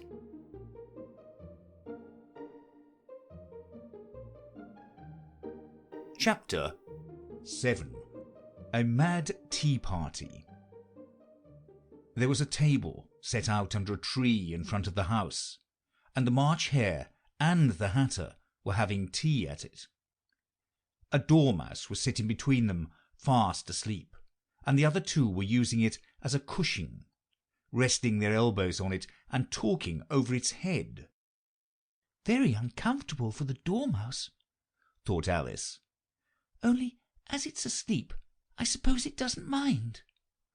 The table was a large one, but the three were all crowded together at one corner of it. "No room, no room!" they cried out when they saw Alice coming. "There's plenty of room," said Alice indignantly, and she sat down in a large armchair at the end of the table. "Have some wine," the March Hare said in an encouraging tone. Alice looked all round the table, but there was nothing on it but tea. "I don't see any wine," she remarked. "There isn't any," said the March Hare. "Then it wasn't very civil of you to offer it," said Alice angrily. "It wasn't very civil of you to sit down without being invited," said the March Hare. "I didn't know it was your table," said Alice. "It's laid for a great many more than 3. "Your hair wants cutting," said the Hatter. He had been looking at Alice for some time with great curiosity, and this was his first speech. "You should learn not to make personal remarks," Alice said with some severity. "It's very rude." The Hatter opened his eyes very wide on hearing this, but all he said was, "Why is a raven like a writing desk?" "Come, we shall have some fun now," thought Alice. "I'm glad they've begun asking riddles. I believe I can guess that," she added aloud. "Do you mean you think you can find out the answer to it?" said the March Hare. "Exactly so," said Alice. "Then you should say what you mean," the March Hare went on. "I do," Alice hastily replied. At least, I mean what I say. That's the same thing, you know." "Not the same thing a bit," said the Hatter. "You might just as well say that I see what I eat is the same as I eat what I see." "You might as well say," added the March Hare, "that I like what I get is the same thing as I get what I like." "You might just as well say," added the Dormouse, who seemed to be talking in his sleep, "that I breathe when I sleep is the same as I sleep when I breathe." "It is the same with you," said the Hatter, and here the conversation dropped, and the party sat silent for a minute, while Alice thought over all she could remember about ravens and writing desks, which wasn't much. The Hatter was the first to break the silence. "What day of the month is it?" he said, turning to Alice. He had taken his watch out of his pocket, and was looking at it uneasily, shaking it every now and then and holding it to his ear. Alice considered a little and then said, "The 4th. 2 days wrong," sighed the Hatter. "I told you butter wouldn't suit the works," he added, looking angrily at the March Hare. "It was the best butter," the March Hare meekly replied. "Yes, but some crumbs must have got in as well," the Hatter grumbled. "You shouldn't have put it in with the bread knife." The March Hare took the watch and looked at it gloomily. Then he dipped it into his cup of tea and looked at it again. But he could think of nothing better to say than his first remark. "It was the best butter, you know." Alice had been looking over his shoulder with some curiosity. "What a funny watch," she remarked. "It tells the day of the month and doesn't tell what o'clock it is." "Why should it?" muttered the Hatter. "Does your watch tell you what year it is?" "Of course not," Alice replied very readily. "But that's because it stays the same year for such a long time together." "Which is just the case with mine," said the Hatter. Alice felt dreadfully puzzled. The Hatter's remark seemed to have no sort of meaning in it, and yet it was certainly English. "I don't quite understand you," she said, as politely as she could. "The Dormouse is asleep again," said the Hatter, and he poured a little hot tea upon its nose. The Dormouse shook its head impatiently and said, without opening its eyes, Of course, just what I was going to remark myself." "Have you guessed the riddle yet?" the Hatter said, turning to Alice. "No, I give it up," Alice replied. "What's the answer?" "I haven't the slightest idea," said the Hatter. "Nor I," said the March Hare. Alice sighed wearily. "I thought you might do something better with the time," she said, "than waste it in asking riddles that have no answers." "If you knew time as well as I do," said the Hatter, "you wouldn't talk about wasting it. It's him." "I don't know what you mean," said Alice. "Of course you don't," the Hatter said, tossing his head contemptuously. "I dare say you never even spoke to time."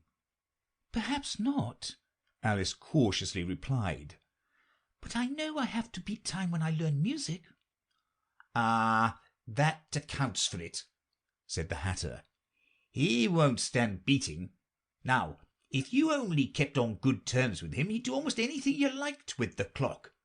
For instance, suppose it were 9 o'clock in the morning, just time to begin lessons. You'd only have to whisper a hint to time, and round goes the clock in a twinkling. 1:30, time for dinner." "Only I wish it was," the March Hare said to himself in a whisper. "That would be grand, certainly," said Alice thoughtfully. "But then I shouldn't be hungry for it, you know." "Not at first, perhaps," said the Hatter, "but you could keep it to 1:30 as long as you liked." "Is that the way you manage?" Alice asked. The Hatter shook his head mournfully. "Not I," he replied. "We quarrelled last March, just before he went mad, you know," pointing with his teaspoon at the March Hare. "It was at the great concert given by the Queen of Hearts, and I had to sing 'Twinkle, twinkle, little bat, how I wonder what you're at.' You know the song, perhaps?" "I've heard something like it," said Alice. "It goes on, you know," the Hatter continued, "in this way. Up above the world you fly, like a tea-tray in the sky. Twinkle, twinkle—" Here the Dormouse shook itself and began singing in its sleep, "Twinkle, twinkle, twinkle, twinkle," and went on so long that they had to pinch it to make it stop. "Well, I'd hardly finished the first verse," said the Hatter, "when the Queen jumped up and bawled out, 'He's murdering the time! Off with his head!'" "How dreadfully savage!" exclaimed Alice. "And ever since that," the Hatter went on in a mournful tone, "he won't do a thing I ask. It's always 6 o'clock now." A bright idea came into Alice's head. "Is that the reason so many tea things are put out here?" she asked. "Yes, that's it," said the Hatter with a sigh. "It's always tea time, and we've no time to wash the things between whiles." "Then you keep moving round, I suppose," said Alice. "Exactly so," said the Hatter, "as the things get used up." "But what happens when you come to the beginning again?" Alice ventured to ask. Suppose we change the subject," The March Hare interrupted, yawning. "I'm getting tired of this. I vote the young lady tells us a story." "I'm afraid I don't know one," said Alice, rather alarmed at the proposal. "Then the Dormouse shall," they both cried. "Wake up, Dormouse." And they pinched it on both sides at once. The Dormouse slowly opened his eyes. "I wasn't asleep," he said in a hoarse, feeble voice. "I heard every word you fellows were saying. Tell us a story," said the March Hare. "Yes, please do," pleaded Alice. "And be quick about it," added the Hatter, "or you'll be asleep again before it's done." "Once upon a time there were 3 little sisters," the Dormouse began in a great hurry, "and their names were Elsie, Lacy, and Tilly, and they lived at the bottom of a well." "What did they live on?" said Alice, who always took a great interest in questions of eating and drinking. "They lived on treacle," said the Dormouse, after thinking a minute or two. "They couldn't have done that, you know," Alice gently remarked. "They'd have been ill." "So they were," said the Dormouse. "very ill." Alice tried to fancy to herself what such an extraordinary way of living would be like, but it puzzled her too much, so she went on. "But why did they live at the bottom of a well?" "Take some more tea," the March Hare said to Alice very earnestly. "I've had nothing yet," Alice replied in an offended tone. "so I can't take more." "You mean you can't take less," said the Hatter. "It's very easy to take more than nothing." "Nobody asked your opinion," said Alice. "Who's making personal remarks now?" the Hatter asked triumphantly.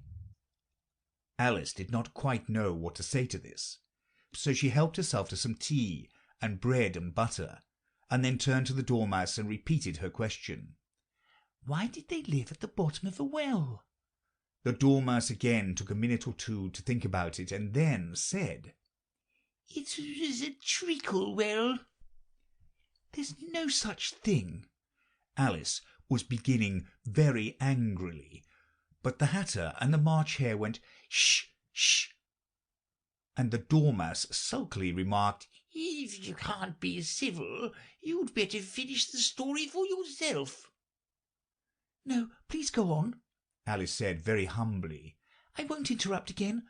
I dare say there may be one." "One indeed," said the Dormouse indignantly. However, he consented to go on. "And so these 3 little sisters, they were learning to draw, you know." "What did they draw?" said Alice, quite forgetting her promise. "Treacle," said the Dormouse, without considering at all this time. "I want a clean cup," interrupted the Hatter. "Let's all move one place on." He moved on as he spoke, and the Dormouse followed him. The March Hare moved into the Dormouse's place, and Alice rather unwillingly took the place of the March Hare. The Hatter was the only one who got any advantage from the change, and Alice was a good deal worse off than before, as the March Hare had just upset the milk jug into his plate. Alice did not wish to offend the Dormouse again, so she began very cautiously. "But I don't understand. Where did they draw the treacle from?" "You can draw water out of a water well," said the Hatter, "so I should think you could draw treacle out of a treacle well, eh, stupid?" "But they were in the well," Alice said to the Dormouse, not choosing to notice this last remark. "Of course they were," said the Dormouse. "Well in." This answer so confused poor Alice that she let the Dormouse go on for some time without interrupting it. They were learning to draw. The Dormouse went on, yawning and rubbing its eyes, for it was getting very sleepy. And they drew all manner of things, everything that begins with an M. Why with an M? Said Alice. Why not? Said the March Hare. Alice was silent. The Dormouse had closed its eyes by this time and was going off into a doze. But on being pinched by the Hatter, it woke up again with a little shriek and went on. That begins with an M, such as mouse-traps, and the moon, and memory, and muchness. You know you say things are much of a muchness. Did you ever see such a thing as a drawing of a muchness? Really, now you ask me, said Alice, very much confused. I don't think. Then you shouldn't talk, said the Hatter. This piece of rudeness was more than Alice could bear. She got up in great disgust and walked off. The Dormouse fell asleep instantly, and neither of the others took the least notice of her going, though she looked back once or twice, half hoping they would call after her. The last time she saw them, they were trying to put the Dormouse into the teapot. At any rate, I'll never go there again, said Alice as she picked her way through the wood. It's the stupidest tea party I ever was at in all my life. Just as she said this, she noticed that one of the trees had a door leading right into it. That's very curious, she thought, but everything's curious today. I think I may as well go in at once. And in she went. Once more she found herself in the long hall and close to the little glass table. Now I'll manage better this time, she said to herself, and began by taking the little golden key and unlocking the door that led into the garden. Then she went to work nibbling at the mushroom. She had kept a piece of it in her pocket till she was about a foot high. Then she walked down the little passage, and then she found herself at last in the beautiful garden, among the bright flower beds and the cool fountains.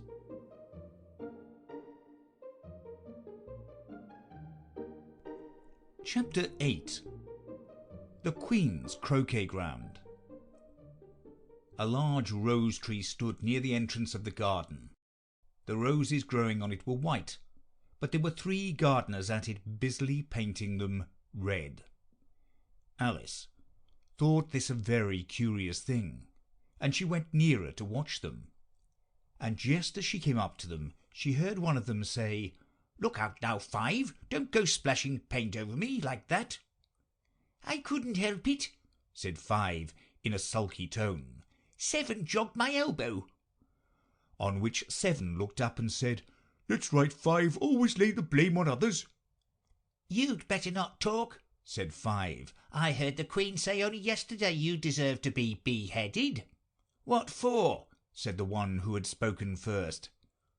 That's none of your business too, said 7. Yes, it is his business, said 5, and I'll tell him. It was for bringing the cook tulip roots instead of onions. 7 flung down his brush and had just begun. Well, of all the unjust things, when his eye chanced to fall upon Alice as she stood watching him, and he checked himself suddenly. The others looked round also, and all of them bowed low. "Would you tell me," said Alice, a little timidly, "why you are painting those roses?" 5 and 7 said nothing, but looked at 2. 2 began in a low voice. "Why, the fact is, you see, miss, this here ought to have been a red rose bush, and we put a white one in by mistake. And if the Queen was to find it out, we should all have our heads cut off, you know. So you see, miss, we're doing our best afore she comes to—" At this moment 5, who had been anxiously looking across the garden, called out, "The Queen! The Queen!" and the 3 gardeners instantly threw themselves flat upon their faces. There was a sound of many footsteps, and Alice looked round eagerly to see the Queen. First came 10 soldiers carrying clubs. These were all shaped like the 3 gardeners, oblong and flat, with their hands and feet at the corners. Next the 10 courtiers. These were ornamented all over with diamonds and walked 2 and 2, as the soldiers did. After this came the royal children. There were 10 of them, and the little dears came jumping merrily along hand in hand, in couples. They were all ornamented with hearts. Next came the guests, mostly kings and queens, and among them Alice recognised the white rabbit. It was talking in a hurried, nervous manner, smiling at everything that was said, and went by without noticing her.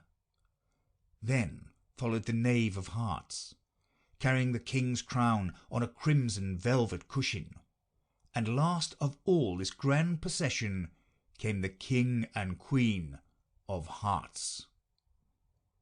Alice was rather doubtful whether she ought not to lie down on her face like the 3 gardeners, but she could not remember ever having heard of such a rule at processions.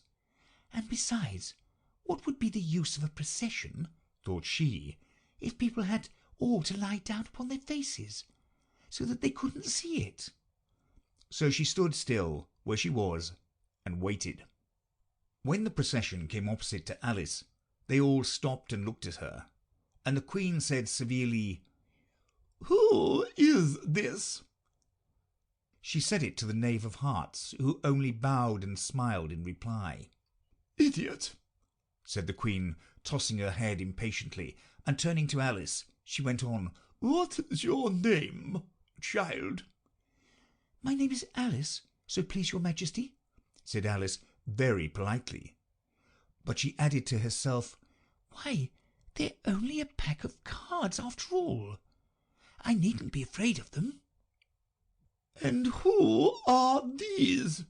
said the Queen, pointing to the 3 gardeners who were lying round the rose tree, for you see, as they were lying on their faces, and the patterns on their backs was the same as the rest of the pack, she could not tell whether they were gardeners, or soldiers, or courtiers, or 3 of her own children. "How should I know?" said Alice, surprised at her own courage. "It's no business of mine." The Queen turned crimson with fury, and, after glaring at her for a moment like a wild beast, screamed, "Off with her head! Off!" "Nonsense!" said Alice very loudly and decidedly, and the Queen was silent. The King laid his hand upon her arm and timidly said, "Consider, my dear, she is only a child." The Queen turned angrily away from him and said to the knave, "Turn them over."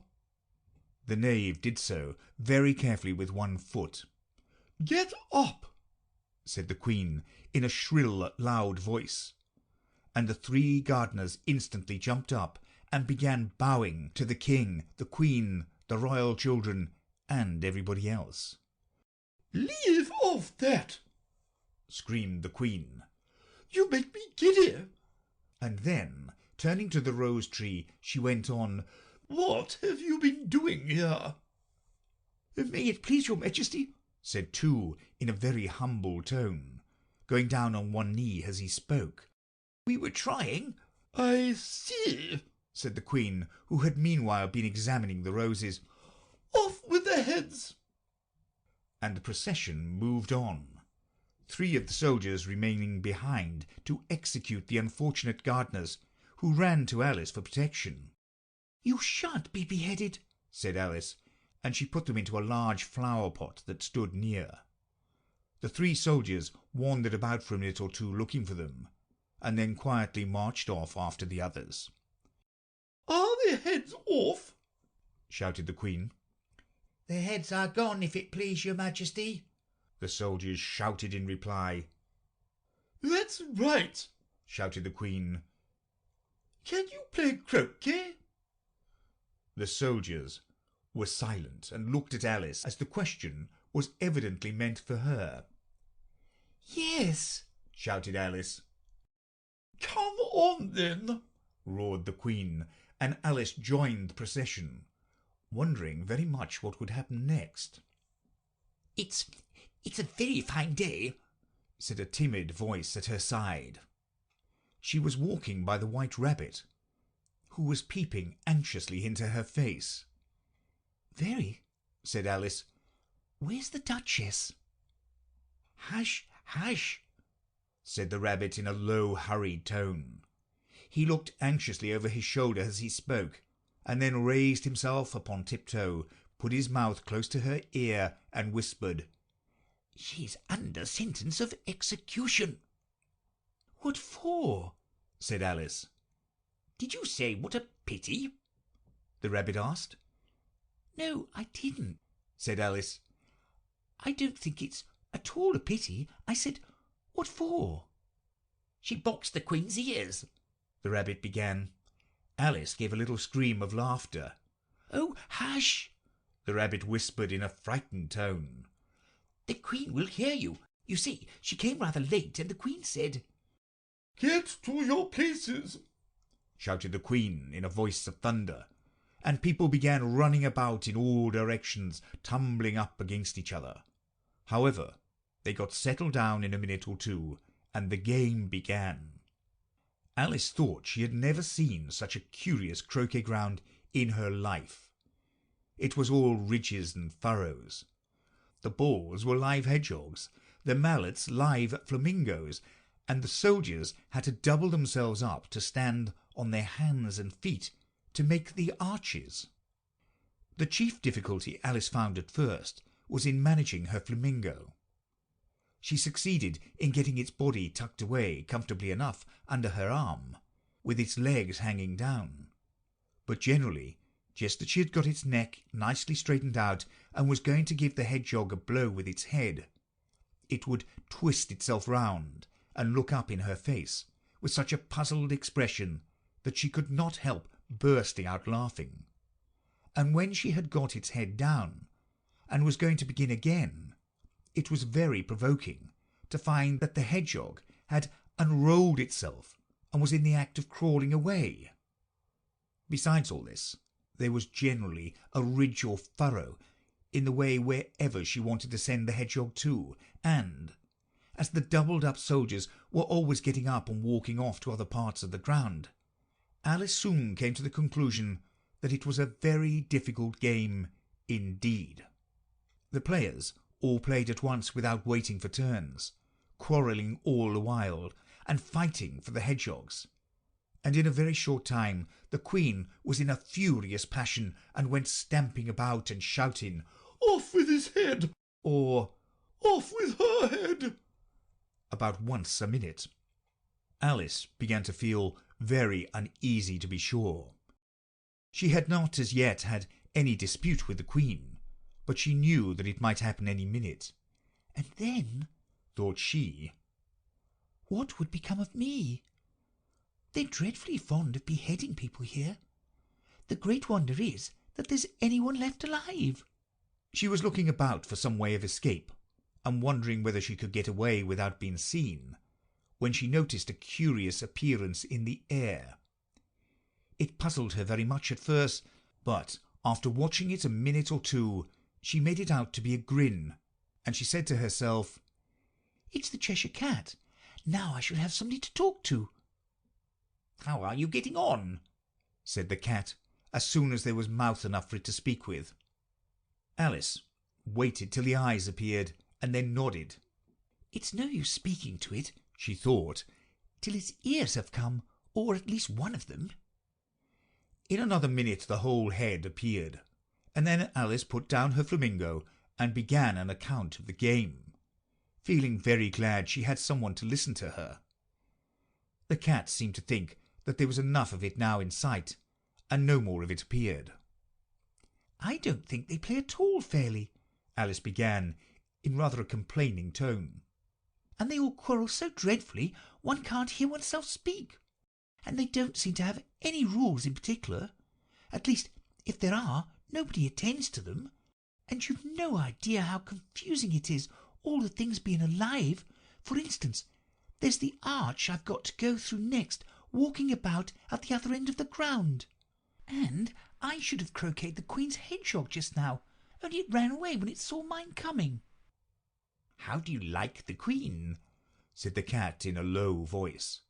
"Not at all," said Alice. "She's so extremely—" Just then she noticed that the Queen was close behind her, listening. So she went on, "likely to win. It's hardly worth while finishing the game." The Queen smiled and passed on.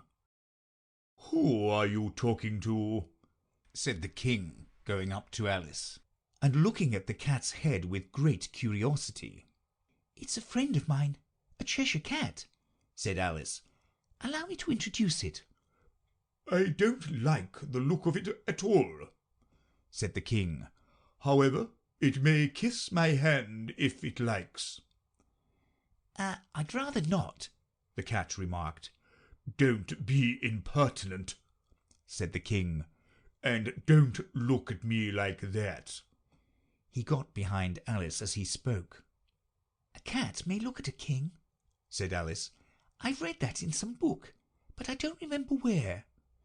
"Well, it must be removed," said the King very decidedly, and he called the Queen, who was passing at the moment. "My dear, I wish you would have this cat removed." The Queen had only one way of settling all difficulties, great or small. "Off with his head," she said, without even looking round. "I'll fetch the executioner myself," said the King eagerly, and he hurried off.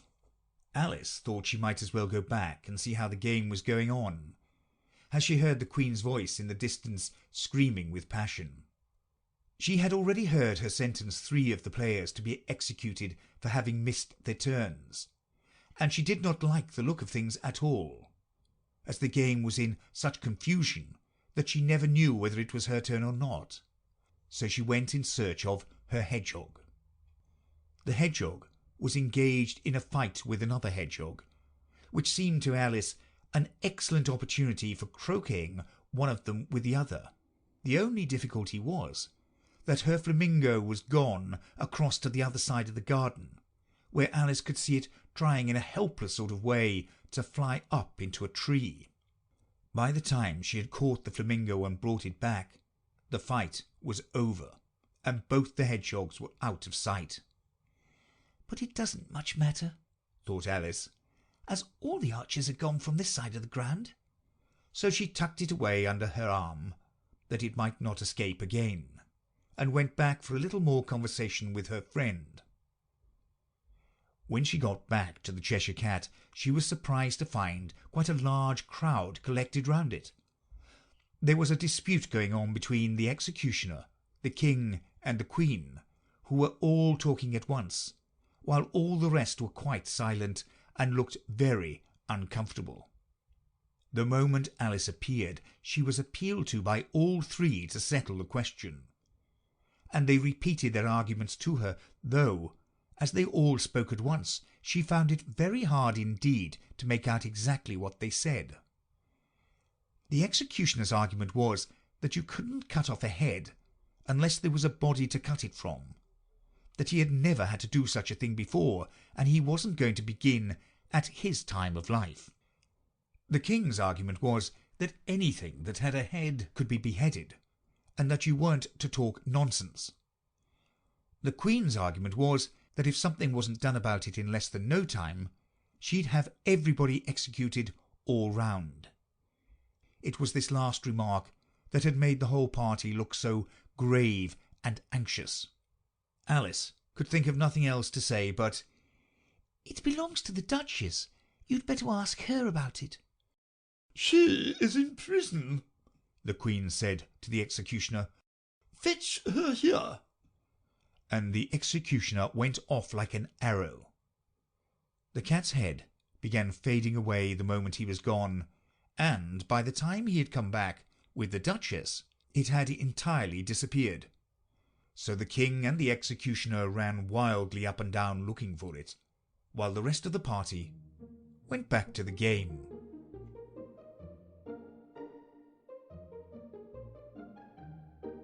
Chapter 9. The Mock Turtle's Story. "You can't think how glad I am to see you again, you dear old thing," said the Duchess, as she tucked her arm affectionately into Alice's, and they walked off together. Alice was very glad to find her in such a pleasant temper, and thought to herself that perhaps it was only the pepper that had made her so savage when they met in the kitchen. "When I'm a duchess," she said to herself, not in a very hopeful tone though, "I won't have any pepper in my kitchen at all. Soup does very well without. Maybe it's always pepper that makes people hot-tempered," she went on, very much pleased at having found out a new kind of rule. "And vinegar that makes them sour, and chamomile that makes them bitter, and barley sugar and such things that make children sweet-tempered. I only wish people knew that. Then they wouldn't be so stingy about it, you know." She had quite forgotten the Duchess by this time, and was a little startled when she heard her voice close to her ear. "You're thinking about something, my dear, and that makes you forget to talk. I can't tell you just now what the moral of that is, but I shall remember it in a bit." "Perhaps it hasn't one," Alice ventured to remark. "Tut, tut, child," said the Duchess. "Everything's got a moral, if only you can find it." And she squeezed herself up closer to Alice's side as she spoke. Alice did not much like keeping so close to her. First, because the Duchess was very ugly, and secondly, because she was exactly the right height to rest her chin upon Alice's shoulder, and it was an uncomfortably sharp chin. However, she did not like to be rude, so she bore it as well as she could. "The game's going on rather better now," she said, by way of keeping up the conversation a little. "'Tis so," said the Duchess, "and the moral of that is, oh, 'tis love that makes the world go round." "Somebody said," Alice whispered, "that it's done by everybody minding their own business." "Ah, well, it means much the same thing," said the Duchess, digging her sharp little chin into Alice's shoulder, as she added, "and the moral of that is, take care of the sense, and the sounds will take care of themselves." "How fond she is of finding morals in things," Alice thought to herself. "I dare say you're wondering why I don't put my arm round your waist," the Duchess said after a pause. "The reason is that I'm doubtful about the temper of your flamingo. Shall I try the experiment?" He might bite," Alice cautiously replied, not feeling at all anxious to have the experiment tried. "Very true," said the Duchess. "Flamingos and mustard both bite, and the moral of that is, birds of a feather flock together." Only mustard isn't a bird," Alice remarked. "Right as usual," said the Duchess. "What a clear way you have of putting things." "It's a mineral, I think," said Alice. "Of course it is," said the Duchess, who seemed ready to agree to everything that Alice said. "There's a large mustard mine near here, and the moral of that is, the more there is of mine, the less there is of yours." "Oh, I know," exclaimed Alice, who had not attended to this last remark. "It's a vegetable. It doesn't look like one, but it is." "I quite agree with you," said the Duchess, "and the moral of that is, be what you would seem to be, or, if you'd like it put more simply, never imagine yourself not to be otherwise than what it might appear to others that what you were or might have been was not otherwise than what you had been would have appeared to them to be otherwise." "I think I should understand that better," Alice said very politely, if I had it written down, but I can't quite follow it as you say it." "That's nothing to what I could say if I chose," the Duchess replied in a pleased tone. "Pray don't trouble yourself to say it any longer than that," said Alice. "Oh, don't talk about trouble," said the Duchess. "I make you a present of everything I've said as yet." "A cheap sort of present," thought Alice. "I'm glad they don't give birthday presents like that." But she did not venture to say it out loud. "Thinking again?" the Duchess asked, with another dig of her sharp little chin. "I've a right to think," said Alice sharply, for she was beginning to feel a little worried. "Just about as much right," said the Duchess. "as pigs have to fly, and the But here, to Alice's great surprise, the Duchess's voice died away, even in the middle of her favourite word, moral, and the arm that was linked into hers began to tremble. Alice looked up, and there stood the Queen in front of them, with her arms folded, frowning like a thunderstorm. "A fine day, your Majesty," the Duchess began in a low, weak voice. "Now, I give you fair warning," shouted the Queen, stamping on the ground as she spoke. "either you or your head must be off, and that in about half no time. Take your choice." The Duchess took her choice and was gone in a moment. "Let's go on with the game," the Queen said to Alice, and Alice was too much frightened to say a word, but slowly followed her back to the croquet-ground. The other guests had taken advantage of the Queen's absence, and were resting in the shade. However, the moment they saw her, they hurried back to the game.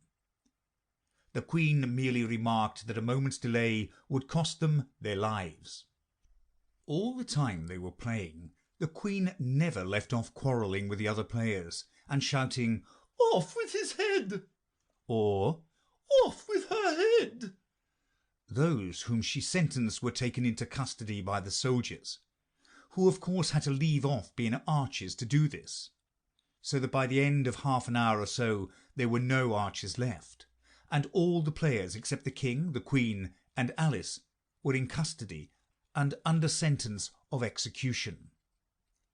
Then the Queen left off quite out of breath and said to Alice, "Have you seen the mock turtle yet?" "No," said Alice. "I don't even know what a mock turtle is." "It's the thing mock turtle soup is made from," said the Queen. "I never saw one or heard of one," said Alice. "Come on then," said the Queen, "and he shall tell you his history."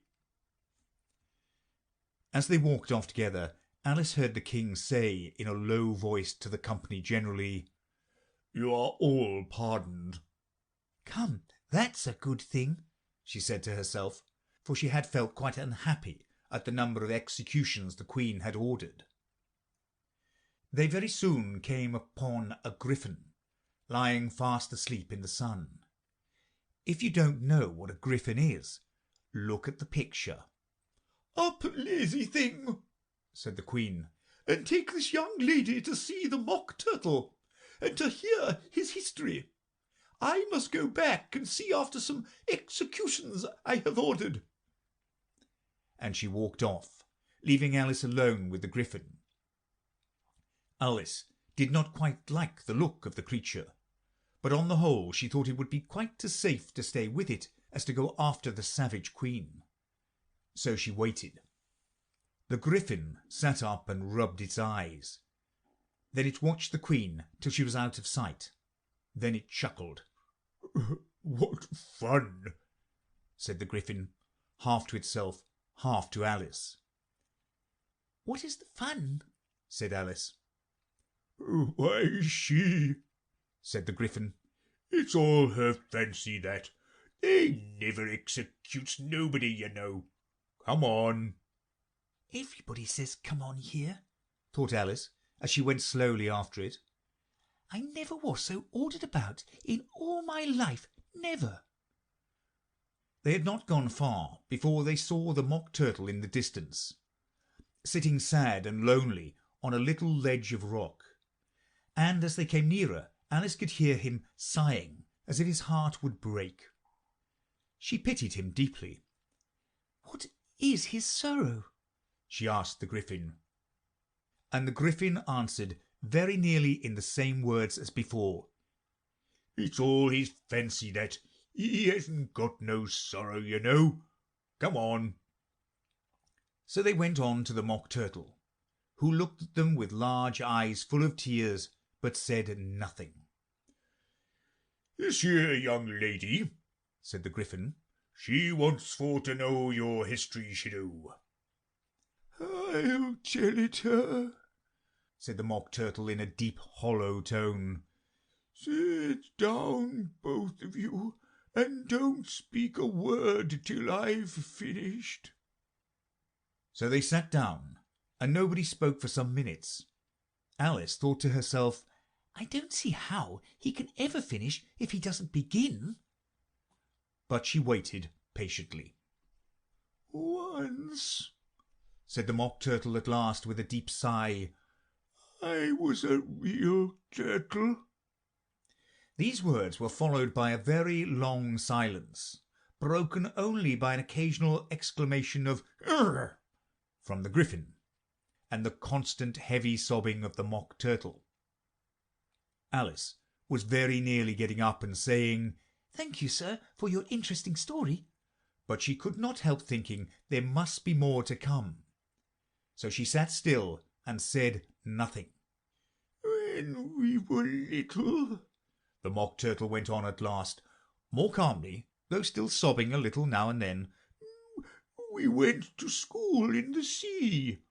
The master was an old turtle. We used to call him Tortoise." "Why did you call him Tortoise if he wasn't one?" asked Alice. "We called him Tortoise because he taught us," said the Mock Turtle angrily. "Really, you are very dull." "You ought be ashamed of yourself for asking such a simple question," added the Griffin, and then they both sat silent and looked at poor Alice, who felt ready to sink into the earth. At last the Griffin said to the Mock Turtle, "Drive on, old fella, don't be all day about it." And he went on in these words. "Yes, we went to school in the sea, though you mayn't believe it." "I never said I didn't," interrupted Alice. "You did," said the Mock Turtle. "Hold your tongue," added the Griffin. Before Alice could speak again, the Mock Turtle went on. "We had the best of educations. In fact, we went to school every day." "I've been to a day school too," said Alice. "You needn't be so proud as all that."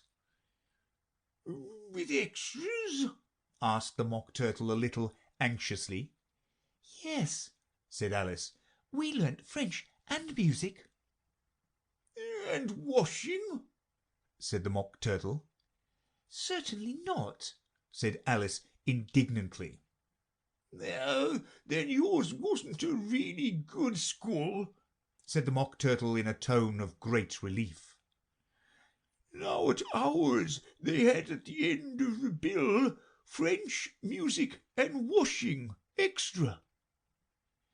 "You couldn't have wanted it much," said Alice, "living at the bottom of the sea."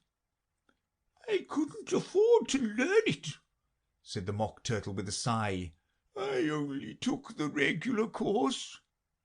"What was that?" inquired Alice. "Reeling and writhing, of course, to begin with," the Mock Turtle replied. "And then the different branches of arithmetic, ambition, distraction, uglification, and derision." "I never heard of uglification," Alice ventured to say. "What is it?" The Griffin lifted up both its paws in surprise. "What? Never heard of uglifying?" it exclaimed. "You know what to beautify is, I suppose?" "Yes," said Alice doubtfully. "it means to make anything prettier." "Well, then," the Gryphon went on, "if you don't know what uglify is, you are a simpleton." Alice did not feel encouraged to ask any more questions about it, so she turned to the Mock Turtle and said, "What else had you to learn?" "There was mystery," the Mock Turtle replied, counting off the subjects on his flappers. "Mystery, ancient and modern, with seography, then drawling. The drawling master was an old Quadrille that used to come once a week. He taught us drawling, stretching, and fainting in coils." "What was that like?" said Alice. "Well, I can't show it you myself," the Mock Turtle said. "I'm too stiff, and the Gryphon never learnt it." "Hadn't time," said the Gryphon. "I went to the classics master, though. He was an old crab, he was." "I never went to him," the Mock Turtle said with a sigh. "He taught laughing and grief, they used to say." So he did," said the Gryphon, sighing in his turn. And both creatures hid their faces in their paws. "And how many hours a day did you do lessons?" said Alice, in a hurry to change the subject. 10 hours the first day," said the Mock Turtle, 9 the next, and so on." "What a curious plan!" exclaimed Alice. "That's the reason they're called lessons," the Gryphon remarked. "Because they lessen from day to day." This was quite a new idea to Alice, and she thought it over a little before she made her next remark. "Then the 11th day must have been a holiday." "Of course it was," said the Mock Turtle. "And how did you manage on the 12th?" Alice went on eagerly. "That's enough about lessons," the Gryphon interrupted in a very decided tone. "Tell her something about the games now."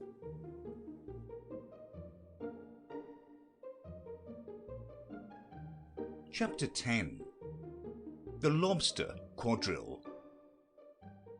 The Mock Turtle sighed deeply and drew the back of one flapper across his eyes. He looked at Alice and tried to speak, but for a minute or two sobs choked his voice. "Seems as if he had a bone in his throat," said the Gryphon, and it set to work shaking him and punching him in the back. At last the Mock Turtle recovered his voice, and with tears running down his cheeks, he went on again. "You may not have lived much under the sea." "I haven't," said Alice. "And perhaps you were never even introduced to a lobster." Alice began to say, "I once tasted," but checked herself hastily, and said, "No, never." "So you can have no idea what a delightful thing a lobster quadrille is?" "No, indeed," said Alice. "What sort of dance is it?" "Why," said the Gryphon, "you first form into a line along the seashore." "2 lines?" cried the Mock Turtle. "Seals, turtles, salmon, and so on. Then, when you cleared all the jellyfish out of the way—" "That generally takes some time," interrupted the Gryphon. "You advance twice." "Each with a lobster as a partner," cried the Gryphon. "Of course," the Mock Turtle said. "Advance twice, set 2 partners." "Change lobsters and retire in same order," continued the Gryphon. "Then, you know," the Mock Turtle went on, "you throw the—" "The lobsters!" shouted the Gryphon with a bound into the air. "as far out to sea as you can." "Swim after them!" screamed the Gryphon. "Turn a somersault in the sea." cried the Mock Turtle, capering wildly about. "Change lobsters again!" yelled the Gryphon at the top of its voice. "Back to land again, And that's all the first figure, said the Mock Turtle, suddenly dropping his voice. And the two creatures who had been jumping about like mad things all this time sat down again very sadly and quietly, and looked at Alice. "It must be a very pretty dance," said Alice timidly. "Would you like to see a little of it?" said the Mock Turtle. "Very much indeed," said Alice. "Come, let's try the first figure," said the Mock Turtle to the Gryphon. "We can do without lobsters, you know. Which shall sing?" "Oh, you sing," said the Gryphon. "I've forgotten the words." So they began solemnly dancing round and round Alice, every now and then treading on her toes when they passed too close, and waving their forepaws to mark the time, while the Mock Turtle sang this very slowly and sadly. "Will you walk a little faster?" said a whiting to a snail. "There's a porpoise close behind us, and he's treading on my tail. See how eagerly the lobsters and the turtles all advance. They are waiting on the shingle. Will you come and join the dance? Will you, won't you, will you, won't you, will you join the dance? Will you, won't you, will you, won't you join the dance? You can really have no notion how delightful it will be when they take us up and throw us with the lobsters out to sea." But the snail replied, too far, and gave a look askance. Said he thanked the whiting kindly, but he would not join the dance. Would not, could not, would not, could not, would not join the dance. Would not, could not, would not, could not join the dance. "What matters it how far we go?" his scaly friend replied. "There is another shore, you know, upon the other side. The further off from England, the nearer is to France. Then turn not pale, beloved snail, but come and join the dance. Will you, won't you, will you, won't you, will you join the dance? Will you, won't you, will you, won't you join the dance?" "Thank you. It's a very interesting dance to watch," said Alice, feeling very glad that it was over at last. "And I do so like the curious song about the whiting." "Oh, as to the whiting," said the Mock Turtle, you've seen them, of course." "Yes," said Alice. "I've often seen them at She checked herself hastily. "I don't know where Din may be," said the Mock Turtle. "but if you've seen them so often, of course you know what they're like." I believe so," Alice replied thoughtfully. "They have their tails in their mouths, and they're all over crumbs." "You're wrong about the crumbs," said the Mock Turtle. "Crumbs would all wash off in the sea. But they have their tails in their mouths, and the reason is—" Here the Mock Turtle yawned and shut his eyes. "Tell her about the reason and all that," he said to the Gryphon. "The reason is," said the Gryphon, "that they would go with the lobsters to the dance, so they got thrown out to sea. So they had to fall a long way, so they got their tails fast in their mouths, so they couldn't get them out again. That's all." "Thank you," said Alice. "It's very interesting. I never knew so much about a whiting before." "I can tell you more than that, if you like," said the Gryphon. "Do you know why it's called a whiting?" "I never thought about it," said Alice. "Why?" "It does the boots and shoes," the Gryphon replied very solemnly. Alice was thoroughly puzzled. "Does the boots and shoes?" she repeated in a wondering tone. "Why, what are your shoes done with?" said the Gryphon. "I mean, what makes them so shiny?" Alice looked down at them and considered a little before she gave her answer. They're done with blacking, I believe. Boots and shoes under the sea, the Gryphon went on in a deep voice, are done with a whiting. Now you know. And what are they made of? Alice asked in a tone of great curiosity. Soles and eels, of course, the Gryphon replied rather impatiently. Any shrimp could have told you that. If I'd been the whiting, said Alice, whose thoughts were still running on the song, I'd have said to the porpoise, keep back, please, we don't want you with us. They are obliged to have him with them, the Mock Turtle said. No wise fish would go anywhere without a porpoise. Wouldn't it really? said Alice, in a tone of great surprise.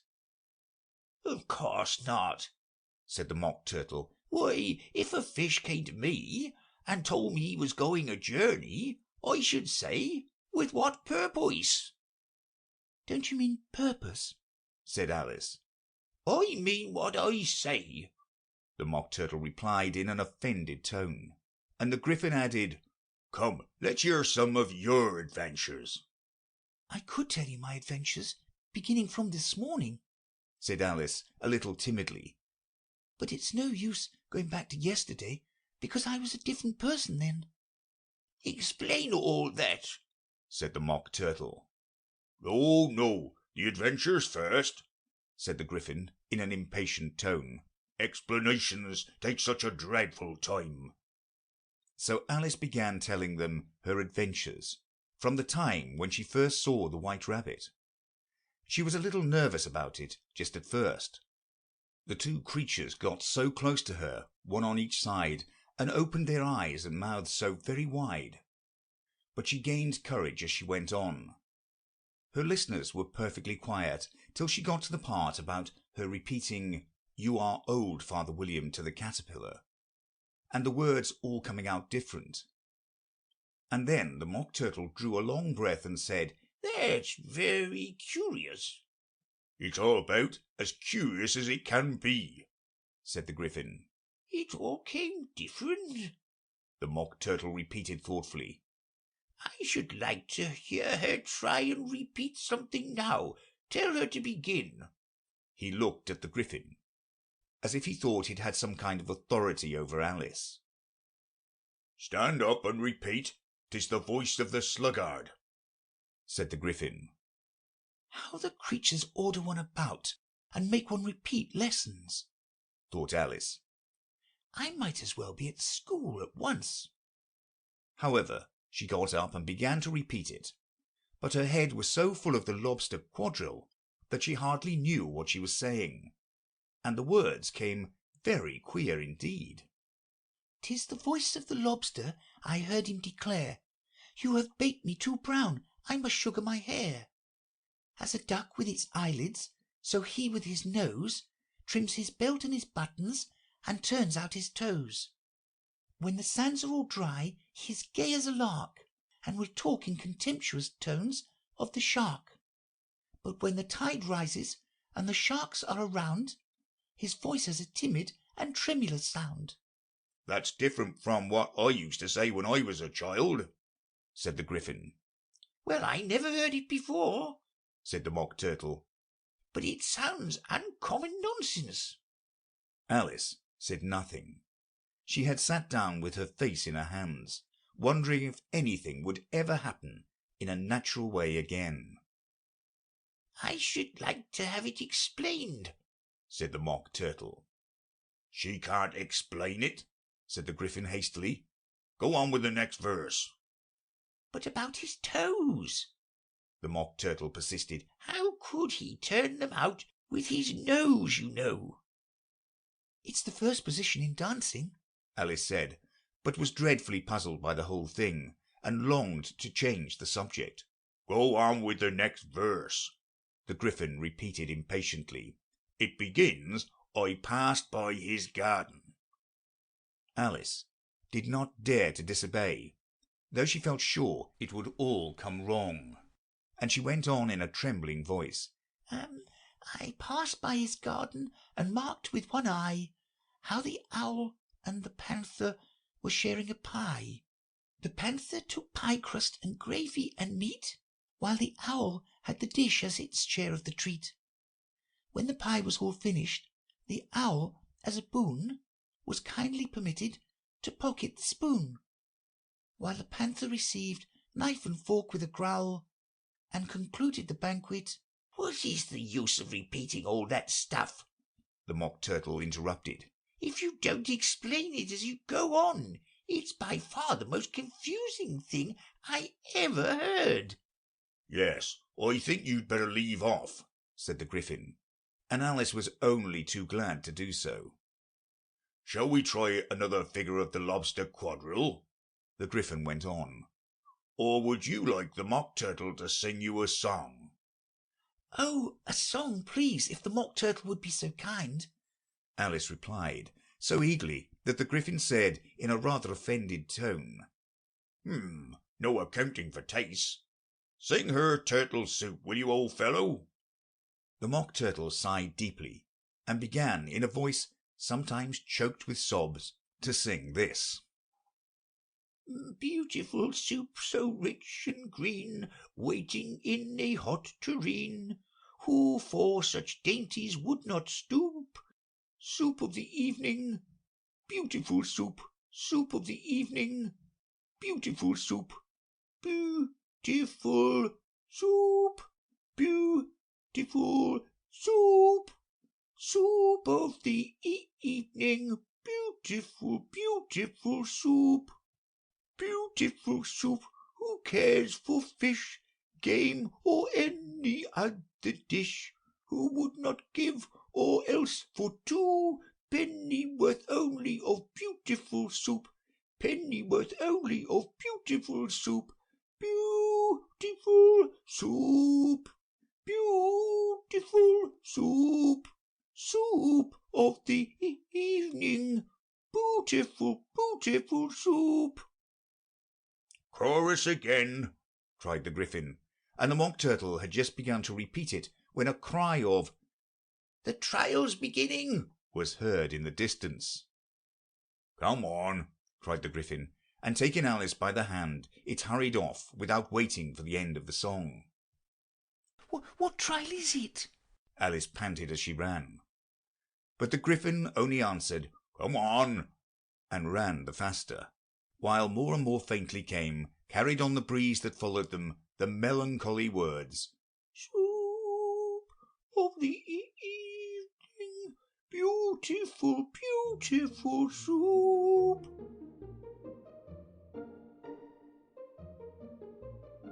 Chapter 11. Who Stole the Tarts? The King and Queen of Hearts were seated on their throne when they arrived, with a great crowd assembled about them. All sorts of little birds and beasts, as well as the whole pack of cards. The knave was standing before them, in chains, with a soldier on each side to guard him. And near the king was the white rabbit, with a trumpet in one hand and a scroll of parchment in the other. In the very middle of the court was a table, with a large dish of tarts upon it. They looked so good that it made Alice quite hungry to look at them. I wish they'd get the trial done, she thought, and hand round the refreshments. But there seemed to be no chance of this, so she began looking at everything about her to pass away the time. Alice had never been in a court of justice before, but she had read about them in books, and she was quite pleased to find that she knew the name of nearly everything there. That's the judge, she said to herself, because of his great wig. The judge, by the way, was the king, and as he wore his crown over the wig, look at the front piece if you want to see how he did it, he did not look at all comfortable, and it was certainly not becoming. And that's the jury box, thought Alice. And those 12 creatures. She was obliged to say creatures, you see, because some of them were animals and some were birds. I suppose they are the jurors. She said this last word 2 or 3 times over to herself, being rather proud of it. For she thought, and rightly too, that very few little girls of her age knew the meaning of it at all. However, jurymen would have done just as well. The 12 jurors were all writing very busily on slates. "What are they doing?" Alice whispered to the Gryphon. "They can't have anything to put down yet before the trial's begun." "They're putting down their names," the Gryphon whispered in reply, "for fear they should forget them before the end of the trial." "Stupid things!" Alice began in a loud, indignant voice, but she stopped hastily, for the White Rabbit cried out, "Silence in court!" and the King put on his spectacles and looked anxiously round to make out who was talking. Alice could see, as well as if she were looking over their shoulders, that all the jurors were writing down "stupid things" on their slates, and she could even make out that one of them didn't know how to spell stupid, and that he had to ask his neighbour to tell him. "A nice muddle their slates will be in before the trial's over," thought Alice. One of the jurors had a pencil that squeaked. This, of course, Alice could not stand, and she went round the court and got behind him, and very soon found an opportunity of taking it away. She did it so quickly that the poor little juror, it was Bill the Lizard, could not make out at all what had become of it. So, after hunting all about for it, he was obliged to write with one finger for the rest of the day. And this was of very little use, as it left no mark on the slate.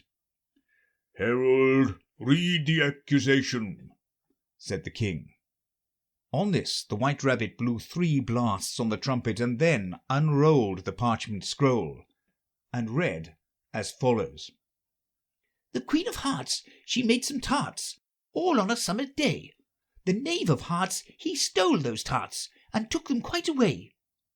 "Consider your verdict," the King said to the jury. Not yet, not yet," the Rabbit hastily interrupted.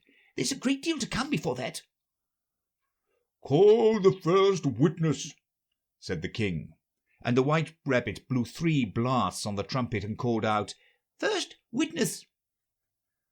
The first witness was the Hatter.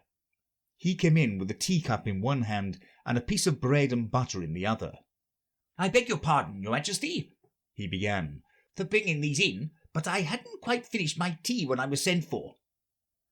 "You ought to have finished," said the King. "When did you begin?" The Hatter looked at the March Hare, who had followed him into the court arm in arm with the Dormouse. 14th of March, I think it was," he said. 15th, said the March Hare. 16th, added the Dormouse. "Write that down," the King said to the jury, and the jury eagerly wrote down all 3 dates on their slates, and then added them up and reduced the answer to shillings and pence. "Take off your hat," the King said to the Hatter. "It isn't mine," said the Hatter. "Stolen!" the King exclaimed, turning to the jury, who instantly made a memorandum of the fact. "I keep them to sell," the Hatter added in an explanation. "I've none of my own. I'm a Hatter." Here the Queen put on her spectacles and began staring at the Hatter, who turned pale and fidgeted. "Give your evidence," said the King, "and don't be nervous, or I'll have you executed on the spot." This did not seem to encourage the witness at all. He kept shifting from one foot to the other, looking uneasily at the Queen, and in his confusion he bit a large piece out of his teacup instead of the bread and butter. Just at this moment Alice felt a very curious sensation, which puzzled her a great deal until she made out what it was. She was beginning to grow larger again, and she thought at first she would get up and leave the court. But on second thoughts she decided to remain where she was as long as there was room for her. "I wish you wouldn't squeeze so," said the Dormouse, who was sitting next to her. I can hardly breathe. I can't help it, said Alice very meekly. I'm growing. You've no right to grow here, said the Dormouse. Don't talk nonsense, said Alice more boldly. You know you're growing too. Yes, but I grow at a reasonable pace, said the Dormouse. Not in that ridiculous fashion. And he got up very sulkily and crossed over to the other side of the court.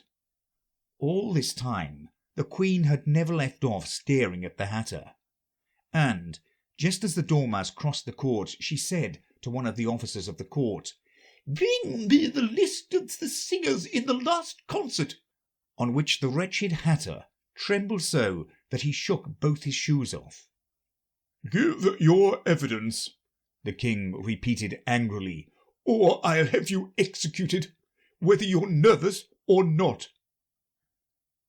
"I'm a poor man, your Majesty," the Hatter began in a trembling voice, "and I hadn't begun my tea, not above a week or so. And what with the bread and butter getting so thin, and the twinkling of the tea—" "The twinkling of the what?" said the King. It began with the tea," the Hatter replied. "Of course twinkling begins with a tea," said the King sharply. "Do you take me for a dunce? Go on." "I'm a poor man," the Hatter went on, "and most things twinkled after that. Only the March Hare said—" I didn't, the March Hare interrupted in a great hurry. You did, said the Hatter. I deny it, said the March Hare. "He denies it," said the King. "Leave out that part." "Well, at any rate, the Dormouse said—" the Hatter went on, looking anxiously round to see if he would deny it too. But the Dormouse denied nothing, being fast asleep. "After that," continued the Hatter, "I cut some more bread and butter." "But what did the Dormouse say?" one of the jury asked. "That I can't remember," said the Hatter. "You must remember," remarked the King, "or I'll have you executed." The miserable Hatter dropped his teacup on bread and butter and went down on one knee. "I'm a poor man, your Majesty," he began. "You're a very poor speaker," said the King. Here one of the guinea pigs cheered and was immediately suppressed by the officers of the court. As this is a rather hard word, I will just explain to you how it was done. They had a large canvas bag, which tied up the mouth with strings. Into this they slipped the guinea pig head first, and then sat upon it. "I'm glad I've seen that done," thought Alice. "I've so often read in the newspaper, at the end of trials, there was some attempt at applause which was immediately suppressed by the officers of the court, and I never understood what it meant till now." "If that's all you know about it, you may stand down," continued the King. "I can't go no lower," said the Hatter. "I'm on the floor as it is." "Then you may sit down," the King replied. Here the other guinea pig cheered and was suppressed. "Come, that finished the guinea pigs," thought Alice. "Now we shall get on better." "I'd rather finish my tea," said the Hatter, with an anxious look at the Queen, who was reading the list of singers. "You may go," said the King, and the Hatter hurriedly left the court, without even waiting to put his shoes on. "And just take his head off outside," the Queen added to one of the officers. But the Hatter was out of sight before the officer could get to the door. "Call the next witness," said the King. The next witness was the Duchess's cook. She carried a pepper box in her hand, and Alice guessed who it was, even before she got into the court, by the way the people near the door began sneezing all at once. "Give your evidence," said the King. "Shan't," said the cook. The King looked anxiously at the White Rabbit, who said in a low voice, "Your Majesty must cross-examine this witness." "Well, if I must, I must," the king said with a melancholy air, and, after folding his arms and frowning at the cook till his eyes were nearly out of sight, he said in a deep voice, "What are tarts made of?" Pepper mostly, said the cook. treacle, said a sleepy voice behind her. "Collar that dormouse!" the queen shrieked out. "Behead that dormouse! Turn that dormouse out of court! Suppress him! Pinch him! Off with his whiskers!" For some minutes the whole court was in confusion getting the dormouse turned out, and by the time they had settled down again, the cook had disappeared. "Never mind," said the king with an air of great relief. "Call the next witness." And he added in an undertone to the queen, "Really, my dear, you must cross-examine the next witness. It quite makes my forehead ache." Alice watched the White Rabbit as he fumbled over the list, feeling very curious to see what the next witness would be like. "For they haven't got much evidence yet," she said to herself. Imagine her surprise when the White Rabbit read out at the top of his shrill little voice the name "Alice."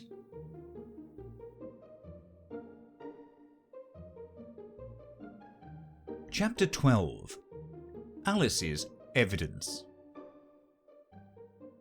"Here," cried Alice, quite forgetting in the flurry of the moment how large she had grown in the last few minutes. And she jumped up in such a hurry that she tipped over the jury box with the edge of her skirt, upsetting all the jurymen onto the heads of the crowd below. And there they lay, sprawling about, reminding her very much of a globe of goldfish she had accidentally upset the week before. "Oh, I beg your pardon," she exclaimed in a tone of great dismay, and began picking them up again as quickly as she could. For the incident of the goldfish kept running in her head, and she had a vague sort of idea that they must be collected at once and put back into the jury box, or they would die. "The trial cannot proceed," said the king in a very grave voice, "until all the jurymen are back in their proper places. All," he repeated with great emphasis, looking hard at Alice as he said so. Alice looked at the jury box, and saw that in her haste she had put the lizard in head downwards, and the poor little thing was waving its tail about in a melancholy way, being quite unable to move. She soon got it out again and put it right. "Not that it signifies much," she said to herself. "I should think it would be quite as much use in the trial one way up as the other." As soon as the jury had a little recovered from the shock of being upset, and their slates and pencils had been found and handed back to them, they set to work very diligently to write out a history of the accident. All except the lizard, who seemed too much overcome to do anything but sit with its mouth open, gazing up into the roof of the court. "What do you know about this business?" the king said to Alice. "Nothing," said Alice. "Nothing whatever?" persisted the king. "Nothing whatever," said Alice. "That's very important," the king said, turning to the jury. They were just beginning to write this down on their slates when the White Rabbit interrupted. "Unimportant, your Majesty means, of course," he said in a very respectable tone, but frowning and making faces at him as he spoke. "Unimportant, of course, I meant," the king hastily said, and went on to himself in an undertone. "Important, unimportant, unimportant, important," as if he were trying which word sounded best. Some of the jury wrote it down important, and some unimportant. Alice could see this as she was near enough to look over their slates. "But it doesn't matter a bit," she thought to herself. At this moment the king, who had been for some time busily writing in his notebook, cackled out, "Silence!" and read out from his book. Rule 42. All persons more than a mile high to leave the court. Everybody looked at Alice. I'm not a mile high, said Alice. You are, said the king. Nearly 2 miles high, added the queen. Well, I shan't go at any rate, said Alice. Besides, that's not a regular rule. You invented it just now. It's the oldest rule in the book, said the king. Then it ought to be number 1, said Alice. The king turned pale and shut his notebook hastily. Consider your verdict, he said to the jury in a low, trembling voice. There's more evidence to come yet, please your majesty, said the White Rabbit, jumping up in a great hurry. This paper has just been picked up. What's in it? said the queen. I haven't opened it yet, said the White Rabbit, but it seems to be a letter written by the prisoner to somebody. It must have been that, said the king. Unless it was written to nobody, which isn't usual, you know. Who is it directed to? said one of the jurymen. It isn't directed at all, said the White Rabbit. In fact, there's nothing written on the outside. He unfolded the paper as he spoke, and added, It isn't a letter after all. It's a set of verses. Are they in the prisoner's handwriting? asked another of the jurymen. No, they're not, said the White Rabbit. And that's the queerest thing about it. The jury all looked puzzled. He must have imitated somebody else's hand, said the king. The jury all brightened up again. Please, your majesty, said the knave. I didn't write it, and they can't prove I did. There's no name signed at the end. If you didn't sign it, said the king, that only makes the matter worse. You must have meant some mischief, or else you'd have signed your name like an honest man. There was a general clapping of hands at this. It was the first really clever thing the king had said that day. That proves his guilt, said the queen. It proves nothing of the sort, said Alice. Why, you don't even know what they're about. Read them, said the king. The White Rabbit put on his spectacles. Where shall I begin, please your majesty? He asked. Begin at the beginning, the king said gravely. And go on till you come to the end, then stop. These were the verses the White Rabbit read. They told me you had been to her, and mentioned me to him. She gave me a good character, but said I could not swim. He sent them word I had not gone. We know it to be true. If she should push the matter on, what would become of you? I gave her 1, they gave him 2. You gave us 3 or more. They all returned from him to you, though they were mine before. If I or she should chance to be involved in this affair, he trusts to you to set them free, exactly as we were. My notion was that you had been, before she had this fit, an obstacle that came between him and ourselves and it. Don't let him know she liked them best, for this must ever be a secret kept from all the rest between yourself and me. That's the most important piece of evidence we've heard yet, said the king, rubbing his hands. So now let the jury... If any one of them can explain it, said Alice. She had grown so large in the last minute that she wasn't a bit afraid of interrupting him. I'll give him 6pence. I don't believe there's an atom of meaning in it. The jury all wrote down on their slates, "She doesn't believe there's an atom of meaning in it." But none of them attempted to explain the paper. If there's no meaning in it, said the king, that saves a world of trouble, you know, as we needn't try to find any. And yet I don't know, he went on, spreading out the verses on his knee and looking at them with one eye. I seem to see some meaning in them after all. Said I could not swim. You can't swim, can you?" he added, turning to the knave. The knave shook his head sadly. "Do I look like it?" he said, which he certainly did not, being made entirely of cardboard. "All right so far," said the king, and he went on muttering over the verses to himself. "We know it to be true. That's the jury, of course. I gave her 1, they gave him 2. Why, that must be what he did with the tarts, you know." "But it goes on. They all returned from him to you," said Alice.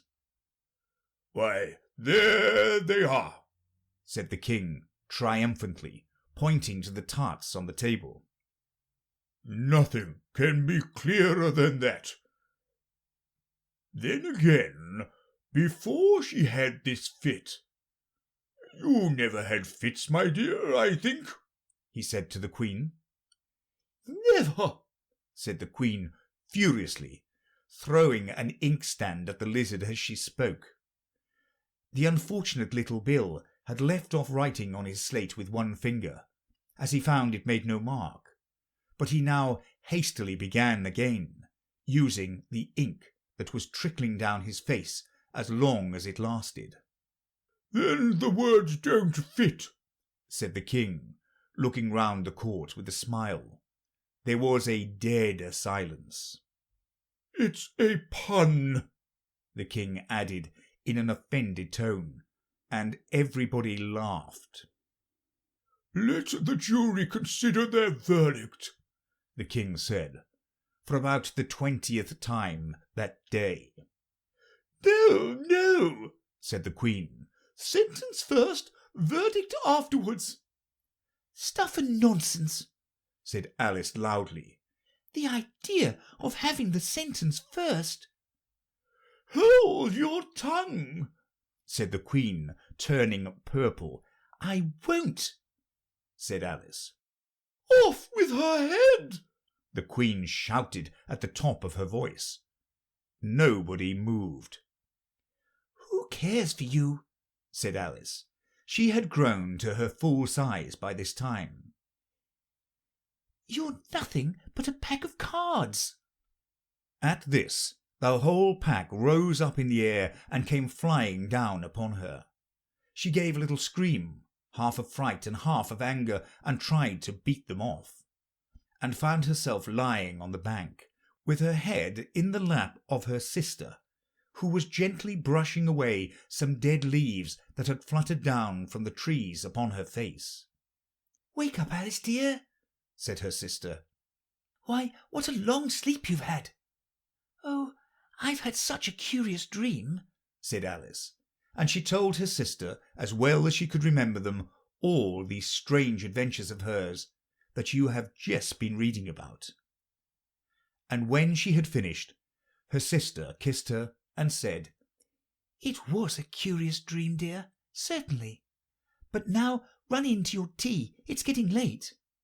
So Alice got up and ran off, thinking while she ran, as well as she might, what a wonderful dream it had been.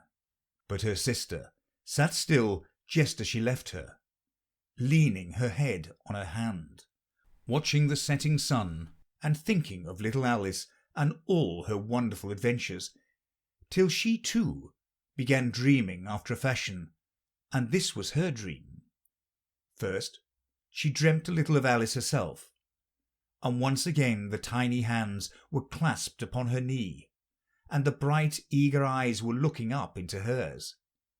She could hear the very tones of her voice, and see the queer little toss of her head to keep back the wandering hair that would always get into her eyes. And still as she listened, or seemed to listen, the whole place around her became alive with the strange creatures of her little sister's dream. The long grass rustled at her feet as the white rabbit hurried by.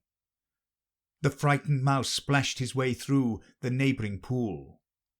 She could hear the rattle of the teacups as the March Hare and his friends shared their never-ending meal, and the shrill voice of the Queen ordering off her unfortunate guests to execution. Once more the pig baby was sneezing on the Duchess's knee, while plates and dishes crashed around it. Once more the shriek of the griffin, the squeaking of the lizard's slate pencil, and the choking of the suppressed guinea pigs filled the air, mixed up with the distant sobs of the miserable mock turtle. So she sat on, with closed eyes, and half believed herself in Wonderland, though she knew she had but to open them again, and all would change to dull reality. The grass would be only rustling in the wind, and the pool rippling to the waving of the reeds. The rattling teacups would change to tinkling sheep bells, and the Queen's shrill cries to the voice of the shepherd boy, and the sneeze of the baby, the shriek of the griffin, and all the other queer noises would change, she knew, to the confused clamour of the busy farmyard, while the lowing of the cattle in the distance would take the place of the mock turtle's heavy sobs. Lastly, she pictured to herself how this same little sister of hers would, in the after-time, be herself a grown woman, and how she would keep, through all her riper years, the simple and loving heart of her childhood, and how she would gather about her other little children, and make their eyes bright and eager with many a strange tale, perhaps even with the dream of Wonderland of long ago, and how she would feel with all their simple sorrows, and find a pleasure in all their simple joys, remembering her own child life and the happy summer days.